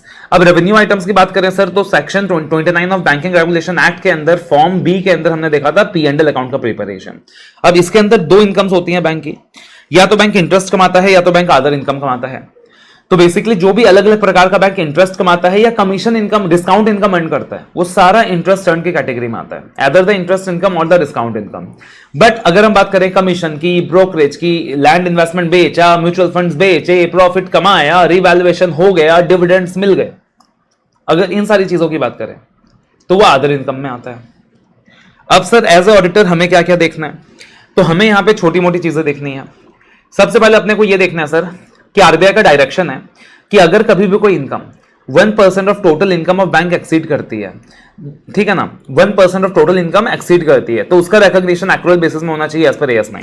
तो हम लोग इस बात का कंप्लायंस देख लेंगे कि अगर कोई income 1% of total income exceed करती है ग्रॉस बेसिस या नेट बेसिस में, तो AS9 के हिसाब से एक्रुअल बेसिस में रिकॉग्नाइज किया जा रहा है कि नहीं। उसके बाद बोला गया कि अगर वो इनकम उतनी मटेरियल नहीं है यानी 1% से कम है, तो बैंक की मर्जी है, बैंक चाहे तो उसे एक्रुअल बेसिस में भी रिकॉग्नाइज कर सकती है, बैंक चाहे तो उसे कैश बेसिस में भी रिकॉग्नाइज कर सकती है। और अगर बैंक उसे कैश बेसिस में रिकॉग्नाइज करेगा तो ऑडिटर अपने रिपोर्ट को क्वालिफाई नहीं करेगा, ठीक है, बिकॉज ऑलरेडी आरबीआई के गाइडलाइंस में लाउ किया हुआ है ना भाई कि अगर इनकम मटेरियल नहीं है 1% से कम है तो either you can recognise on accrual basis on cash basis. उसके बाद बैंक कभी भी किसी इनकम को, इंटरेस्ट को, फीस को, कमीशन को तभी रिकॉग्नाइज करेगा एक्रुअल बेसिस में जब उसको रिसीव करने की सर्टेनिटी होगी, जब उसको रिसीव करने की सर्टेनिटी होगी। AS9 का प्रिंसिपल है। और साथ ही साथ बोला गया है कि सर आज के जमाने में जो मॉडर्न डे बैंकिंग होता है, तो अपने आप ही जो कोर बैंकिंग सॉल्यूशन सिस्टम होता है, CBS सिस्टम होता है, उसके थ्रू अपने आप ही इंटरेस्ट इनकम की एंट्रीज जनरेट हो जाती हैं। अगर कभी भी अनसर्टेनिटी हो कलेक्शन में तो आप एक्रुअल बेसिस में पैसे रिकॉग्नाइज मत करो, कैश बेसिस में करो, जैसे कि NPA। Advances against term deposit NSC वाला पॉइंट अपन ने ऑलरेडी कर लिया था। उसके बाद एक अच्छा पॉइंट दिया हुआ है कि बैंक ने मान लीजिए बिल्स परचेज किया है जो कि आउटस्टैंडिंग है at the close of the year, ठीक है भाई। तो मान लीजिए बैंक ने बिल परचेज किया है फैब में, जिसका क्लोजर कब होगा सर, फैब का बिल है, 3 महीने का बिल है, यानी कि फैब, अप्रैल, मई, तो मई एंड में उसका क्लोजर होगा, तो 3 महीने का बिल है। अब बैंक जब बिल को डिस्काउंट करके देगा, मान लीजिए बैंक ने उसके लिए डिस्काउंट इनकम लिया 3000, बैंक का डिस्काउंटिंग इनकम है 3000। बोला सर ये 3,000 इनकम ना एक साल के नहीं है, ये 3,000 इनकम 2 साल के हैं, बिकॉज फेब मार्च एक साल का हो गया, अप्रैल अगले साल का हो गया। तो इस 3,000 को आप एपोर्शन करो, इस 3,000 को आप एपोर्शन करो कि फेब मार्च का 2,000 है, अप्रैल का 1,000 है, फेब मार्च का 2,000 है, अप्रैल का 1,000 है। अब बोला सर अप्रैल का जो 1,000 है आइडियली आपको भी रिकॉग्नाइज करना नहीं चाहिए था, बिकॉज वो अगले साल की है, बट आपने तो रिकॉग्नाइज कर लिया। तो क्योंकि आपने उसे भी रिकॉग्नाइज कर लिया है, दैट इज वाई उसके इफेक्ट को नलिफाई करने के लिए उस 1,000 को हम अदर लायबिलिटीज के फॉर्म में रिकॉग्नाइज करेंगे। क्या करेंगे सर? अदर लायबिलिटीज के फॉर्म में रिकॉग्नाइज करेंगे। और उसके अलावा बोला गया सर कि अगर बैंक ने फर्दर बैंक के बिल की डिस्काउंटिंग कराई है और उसके लिए डिस्काउंट एक्सपेंडिचर इंकर भी किया है, तो जो डिस्काउंट इनकम मिला वर्सेस जो डिस्काउंट इनकम इंकर हुआ उसको सेट ऑफ नहीं किया जाएगा, अलग अलग दिखाया जाएगा। सेट ऑफ नहीं किया जाएगा, अलग अलग दिखाया जाएगा। फिर आता है बिल्स फॉर कलेक्शन का पॉइंट। अब बिल्स फॉर कलेक्शन का पॉइंट क्या हो गया? मान लो साहब मैं एक एक्सपोर्टर हूं, मैं क्या कर रहा हूं? माल एक्सपोर्ट कर रहा हूं। अब मुझे पैसे मिलने हैं, किससे मिलने? इंपोर्टर से मिलने हैं। मैंने बैंक को बिल दे दिया बिल फॉर कलेक्शन की मेरे बिहाफ में इंपोर्टर के बैंक से पैसे कलेक्ट कर लो। अब बैंक मेरे बिहाफ में इंपोर्टर के बैंक से पैसे कलेक्ट कर लेगा, मेरे अकाउंट में जमा कर देगा, बदले में अपना कमीशन ले लेगा। लेकिन बैंक मेरे अकाउंट में तभी पैसे जमा करेगा आइडियली जब बैंक को पैसे खुद मिल जाए और बैंक के अकाउंट में क्रेडिट हो जाए। यही बात ऑडिटर चेक करने वाला है, यही बात ऑडिटर चेक करने वाला है कि ये प्रोसेस फॉलो हुआ कि नहीं हुआ। उसके बाद आता है रीनेगोशिएशन। मान लो मेरा एक लोन चल रहा था लेटर से 5 साल का, मैंने उसको रीनेगोशिएट करा दिया बैंक के पास। मैंने बोला 5 साल में तो मैं किस्तें भर नहीं पाऊंगा, 5 साल का लोन को 15 साल का बना दो। और उसके लिए बैंक ने मुझसे फीस एंड कमीशन रिकॉग्नाइज की 5,000। अब बैंक ने उस काम के लिए मुझसे फीस एंड कमीशन लिया 5,000। बोला ये 5,000 इनकम अभी रिकॉग्नाइज नहीं होनी चाहिए सर। अल्टीमेटली लोन को रीनेगोशिएट किया गया है over a period of 10 years. तो उस 10 साल के अंदर क्या करनी चाहिए? इस इनकम को प्रोपोर्शनेट बेसिस में रिकॉग्नाइज करनी चाहिए। यही बात लिखी गई है। उसके बाद एक कॉन्सेप्ट आता है रिवर्सल ऑफ इनकम्स। अब रिवर्सल ऑफ इनकम्स का मतलब क्या हो गया? मान लो कोई भी एडवांस या बिल्स परचेज डिस्काउंटेड, पहले क्या था सर? पहले पीए था। अब पहले पीए था तो अपन ने इनकम रिकॉग्निशन एक्चुअल बेसिस में किया था, लेकिन अब वो अकाउंट एनपीए बन गया। अब अगर वो अकाउंट एनपीए बन गया तो यानी इनकम रिकॉग्निशन कैश बेसिस में करनी है।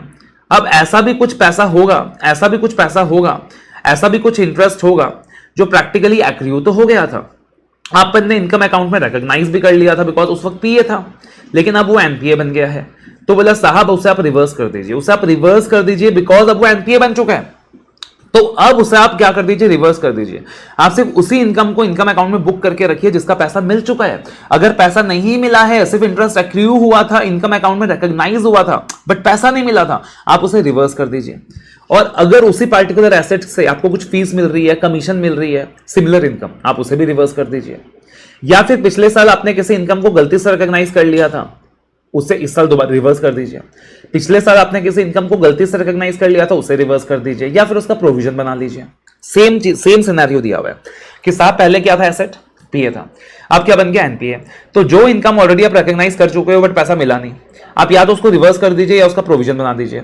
उसके भी हाथ में कोई फीस कमीशन अदर इनकम है अगेन जो मिला नहीं है बट आप उसे रिकॉग्नाइज करके रखे हो, रिवर्स कर दीजिए या प्रोविजन बना दीजिए। पिछले साल कोई इनकम गलती से रिकॉग्नाइज कर दिया था, रिवर्स कर दीजिए या प्रोविजन बना दीजिए। और अगर लार्ज डेबिट्स हो रहे हैं इंटरेस्ट इनकम के अकाउंट से, लार्ज डेबिट्स हो रहे हैं इनकम इंटरेस्ट इनकम के अकाउंट से, मतलब कुछ ज्यादा ही रिवर्सल्स हो रहे हैं, तो आप मैनेजमेंट से एक्सप्लेनेशन ले लीजिए कि आप इतने रिवर्सल्स क्यों कर रहे हैं। और मैनेजमेंट के पास अगर कोई एक्सप्लेनेशन नहीं है तो उस चीज को चेक कीजिए, ठीक है। और अगर किसी बोरोवर ने कंप्लेन किया था, कम्युनिकेट किया था मैनेजमेंट को, बैंक को, कि भाई आपने बहुत ज्यादा इंटरेस्ट चार्ज हमारा डेबिट किया है, तो ये भी देखिए कि मैनेजमेंट ने कुछ एक्शन लिया है कि नहीं, बैंक ने कुछ एक्शन लिया है कि नहीं। मतलब ऑडिटर पार्टिकुलरली सिर्फ कस्टमर का नहीं सोच रहा, सिर्फ बैंक का नहीं सोच रहा, कस्टमर का भी सोच रहा है। उसके बाद आता है सर एक छोटा सा concept of take out finance. अब टेक आउट फाइनेंस का कॉन्सेप्ट क्या होता है सर?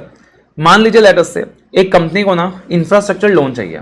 अब इंफ्रास्ट्रक्चर लोन के लिए गया वो आईसीआईसीआई बैंक के पास। अब प्रॉब्लम क्या होता है कि जो आईसीआईसीआई बैंक है, एचडीएफसीज है, कमर्शियल बैंक्स है, वो 20-25 साल के लोन देने में इतने इंटरेस्टेड नहीं होते। तो टेक आउट फाइनेंस का कॉन्सेप्ट क्या बोलता है कि आप इनिशियली एक शॉर्ट टर्म लोन दे दो 5-7 साल का, 5-7 ईयर्स का एक शॉर्ट टर्म लोन दे दो, बाद में उस लोन को बेच दो किसी डेवलपमेंट बैंक को। मतलब मान लीजिए बाद में लेटर से आईआईएफसी या फिर आईडीबीआई उस लोन को टेक ओवर कर लेगा अगेंस्ट ए पार्टिकुलर फीस और कमीशन। उसी को बोलते हैं टेक आउट फाइनेंस। और ये पार्टिकुलरली जो कॉन्सेप्ट है प्रॉपर्टी डेवलपमेंट में यूज होता है, ठीक है ना। अब टेक आउट फाइनेंस के केस में भी particularly if based on the record of recovery account is classified as lending by the lending bank as NPA, वो इनकम तभी रिकॉग्नाइज करेगा जब पैसा मिल जाए, वो इनकम तभी रिकॉग्नाइज करेगा जब पैसा मिल जाए। उसके बाद आता है एक्सपेंसेस। तो बैंक के एक्सपेंसेस तीन कैटेगरीज में डिवाइड कर सकते हो। एक होता है इंटरेस्ट एक्सपेंडिचर, एक होता है ऑपरेटिंग एक्सपेंडिचर, एक होता है प्रोविजंस एंड कॉन्टिजेंसीज, ठीक है ना। तो एक होता है इंटरेस्ट एक्सपेंडिचर, एक होता है ऑपरेटिंग एक्सपेंडिचर, जैसे कि जो भी एडवर्टाइजमेंट के खर्चे हो गए, रेंट के खर्चे हो गए, सैलरी के खर्चे हो गए, डॉक्टर की फीस हो गई, लीगल एक्सपेंस अकाउंट हो गया। And then we have provisions and contingencies. अब सर खर्चों का जब वेरिफिकेशन करते हैं, खर्चों की जब वाउचिंग करते हैं, तो याद रखना वापस से लग जाएगा audit of items of financial statement के एप्लीकेशन। वापस अपने को चेक करनी होंगी असर्शंस, वापस अपने को चेक करनी होंगी ऑकरेंस, कंप्लीटनेस। और मैंने एक चीज बताया था कि जब भी खर्चों की चेकिंग होती है एनालिटिकल प्रोसीजर्स काम आता है। जब भी खर्चों की चेकिंग होती है एनालिटिकल प्रोसीजर्स काम आता है। और एनालिटिकल प्रोसीजर्स में आप करते हो रीजनेबलनेस टेस्टिंग और आप करते हो रेशियो एनालिसिस। तो एनालिटिकल प्रोसीजर्स में आप करते हो रीजनेबलनेस टेस्टिंग, आप करते हो रेशियो एनालिसिस, वो यहां काम आएगा। तो अगर हम बात करें ऑडिट ऑफ इंटरेस्ट एक्सपेंसेस, तो आप करोगे सबसे पहले रीजनेबलनेस टेस्टिंग और साथ में आप करोगे रेशियो एनालिसिस। तो पहला पॉइंट हो गया रीजनेबलनेस टेस्टिंग का और रेशियो एनालिसिस का। तो आप आराम से रीजनेबलनेस टेस्टिंग कर सकते हो। कैसे करोगे? पार्टिकुलरली आप रेशियोज एनालाइज कर लोगे कि डिपॉजिट्स के ऊपर बैंक ने कितने इंटरेस्ट पे किए हैं, ठीक है। उसके बाद आप क्या करोगे सर, इंटरेस्ट किसके ऊपर बैंक पे करेगा, डिपॉजिट्स के ऊपर। तो आप अलग अलग डिपॉजिट्स की लिस्ट ले लोगे, अलग अलग डिपॉजिट्स की लिस्ट ले लोगे। आपको पता है कि कितना डिपॉजिट्स आउटस्टैंडिंग है at the end of the quarter. उसके अकॉर्डिंग आप एक वेटेड एवरेज इंटरेस्ट रेट निकाल लोगे। अब वेटेड एवरेज इंटरेस्ट रेट निकालकर आप एक्चुअल रेट से कंपेयर कर लोगे कि एक्चुअल में कितना इंटरेस्ट का पेमेंट किया गया है। तो weighted average interest rate versus the actual average rate paid, तो उसका जो भी डिफरेंस है उसको इन्वेस्टिगेट कर लोगे। उसके बाद करंट ईयर में जो भी रेट ऑफ डिपॉजिट्स पे किए गए हैं उसको प्रीवियस ईयर से कंपेयर करके चेक कर लोगे। टेस्ट चेक बेसिस में कैलकुलेट करके देख लोगे कि इंटरेस्ट का कैलकुलेशन सही था कि नहीं था। उसके अलावा और इंटरेस्ट किस चीज में पे करेगा बैंक, फिक्स डिपॉजिट्स। तो आप एफडी के केस में जो भी एफडी रिसिप्ट या सर्टिफिकेट है वो चेक कर लोगे कि जो इंटरेस्ट रेट एफडी रिसिप्ट या सर्टिफिकेट में लिखी हुई थी उसके अकॉर्डिंग ही पे हो रही है कि नहीं। और किसमें इंटरेस्ट का पेमेंट होता है, सेविंग्स अकाउंट में। तो चेक कर लोगे कि जो भी सेविंग्स अकाउंट के ऊपर इंटरेस्ट का पेमेंट हुआ है वो बैंक के रूल्स के हिसाब से है कि नहीं है। करंट अकाउंट के ऊपर इंटरेस्ट पे करते नहीं बोल के वो वाला पॉइंट आएगा नहीं। और फिर आता है sir audit of operating expenses. तो ऑपरेटिंग खर्चों की बात करें तो दिमाग में दो चीज आनी चाहिए कि साहब कंट्रोल्स चेक करेंगे कि बैंक के कंट्रोल कैसे हैं ऑपरेटिंग एक्सपेंसेस के ऊपर, और दूसरा आना चाहिए एनालिटिकल प्रोसीजर्स। तो सबसे पहले कंट्रोल्स देख लो कि whether how are the controls of the bank with respect to the operating expenses, whether the expenses are authorized, because depending upon the reliance of controls we shall determine the nature, time, extent of audit procedures. उसके बाद analytical procedures perform कीजिए। पिछले महीने कितने खर्च हुए थे, इस महीने कितने हुए हैं, पिछले साल कितने हुए थे, इस महीने कितने हुए हैं, और एक्सपेंडिचर की रीजनेबलनेस चेक कर लीजिए, ठीक है ना। तो आप रेशियो निकाल लीजिए, ratio of the expenditure incurred to the total operating expenditure, और उसे पिछले साल से कंपेयर कर लीजिए। और साथ ही साथ अपने को चेक करने होते हैं एक्सपेंसेस के सबूत, तो एक्सपेंसेस का डॉक्यूमेंटेशन चेक कर लीजिए। और फाइनली आता है audit of provisions and contingencies. तो हमें पता है कि बैंक प्रोविजन बना के चलती है, जैसा हमने डिस्कस किया था 15%, 25%, 40%, 100%। तो पार्टिकुलरली आप देख लीजिए बैंक ने स्टैंडर्ड एसेट का प्रोविजन सही तरीके से बनाया है कि नहीं, और नॉन परफॉर्मिंग एसेट का सही तरीके से बनाया है कि नहीं। अब प्रोविजनिंग कैसे बनेगा, आरबीआई के सर्कुलर के हिसाब से। तो देख लीजिए आरबीआई के सर्कुलर कंप्लाई हुए हैं कि नहीं। स्टैंडर्ड एसेट्स के केस में प्रोविजनिंग सही तरीके से अप्लाई किया है कि नहीं, अच्छे से चेक कर लीजिए।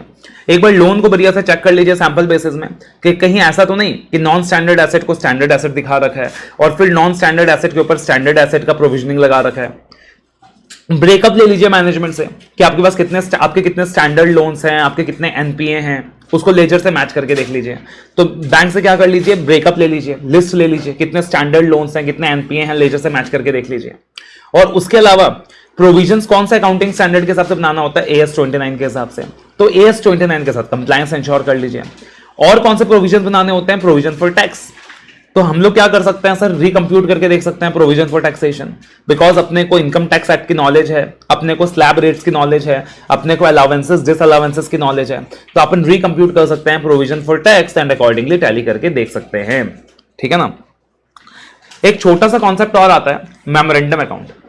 मेमोरेंडम अकाउंट का कॉन्सेप्ट क्या होता है बेसिकली कि जब पार्टिकुलरली एसेट एनपीए बन जाएगा ना, तो एनपीए बनने के बाद अब इनकम तो रिकॉग्नाइज होगा, जो भी इंटरेस्ट रिकॉग्नाइज होगा वो कैश बेसिस में होगा, बट अपने पर्पस के लिए आप क्या कर सकते हो, मेमोरेंडम अकाउंट में हर महीने का इंटरेस्ट डाल सकते हो कि आपको आइडिया लगता रहे कि इस पर्टिकुलर अकाउंट में कितना इंटरेस्ट एक्रियू हो रहा है, तो उसको बोलते हैं मेमोरेंडम अकाउंट, ठीक है ना। That particular concept is called as memorandum account. एक एनपीआई का भी कॉन्सेप्ट होता है, यानी नॉन परफॉर्मिंग इन्वेस्टमेंट का भी कॉन्सेप्ट होता है कि अगर बैंक ने कहीं इन्वेस्टमेंट कर रखा है, फिक्स्ड इन्वेस्टमेंट कर रखा है, वहां से फिक्स रिटर्न आनी है और 90 डेज तक रिटर्न नहीं आया, तो जैसे अपन एनपीए क्लासिफाई करते हैं उसी तरीके से अपन उस इन्वेस्टमेंट को एनपीआई मान लेंगे। एनपीआई मान लेंगे मतलब नॉन परफॉर्मिंग इन्वेस्टमेंट मान लेंगे, ठीक है। So this are all the important provisions that we have to remember for the bank audit chapter. अगर इतना आपने कर लिया तो आपका काम चल जाएगा। This is all that you have to remember. उम्मीद करता हूं कि ये पार्टिकुलर वीडियो आपके लिए बेनिफिशियल रहा होगा। अगर वीडियो बेनिफिशियल रहा है भाई, लाइक करने में एकदम कंजूसी मत करना। Do like the video, that gives us motivation. Do share the video with your friends, do subscribe the channel और कमेंट करके जरूर बताना कि आपको कैसा लगा, आपको कितना बेनिफिट मिला। All the best.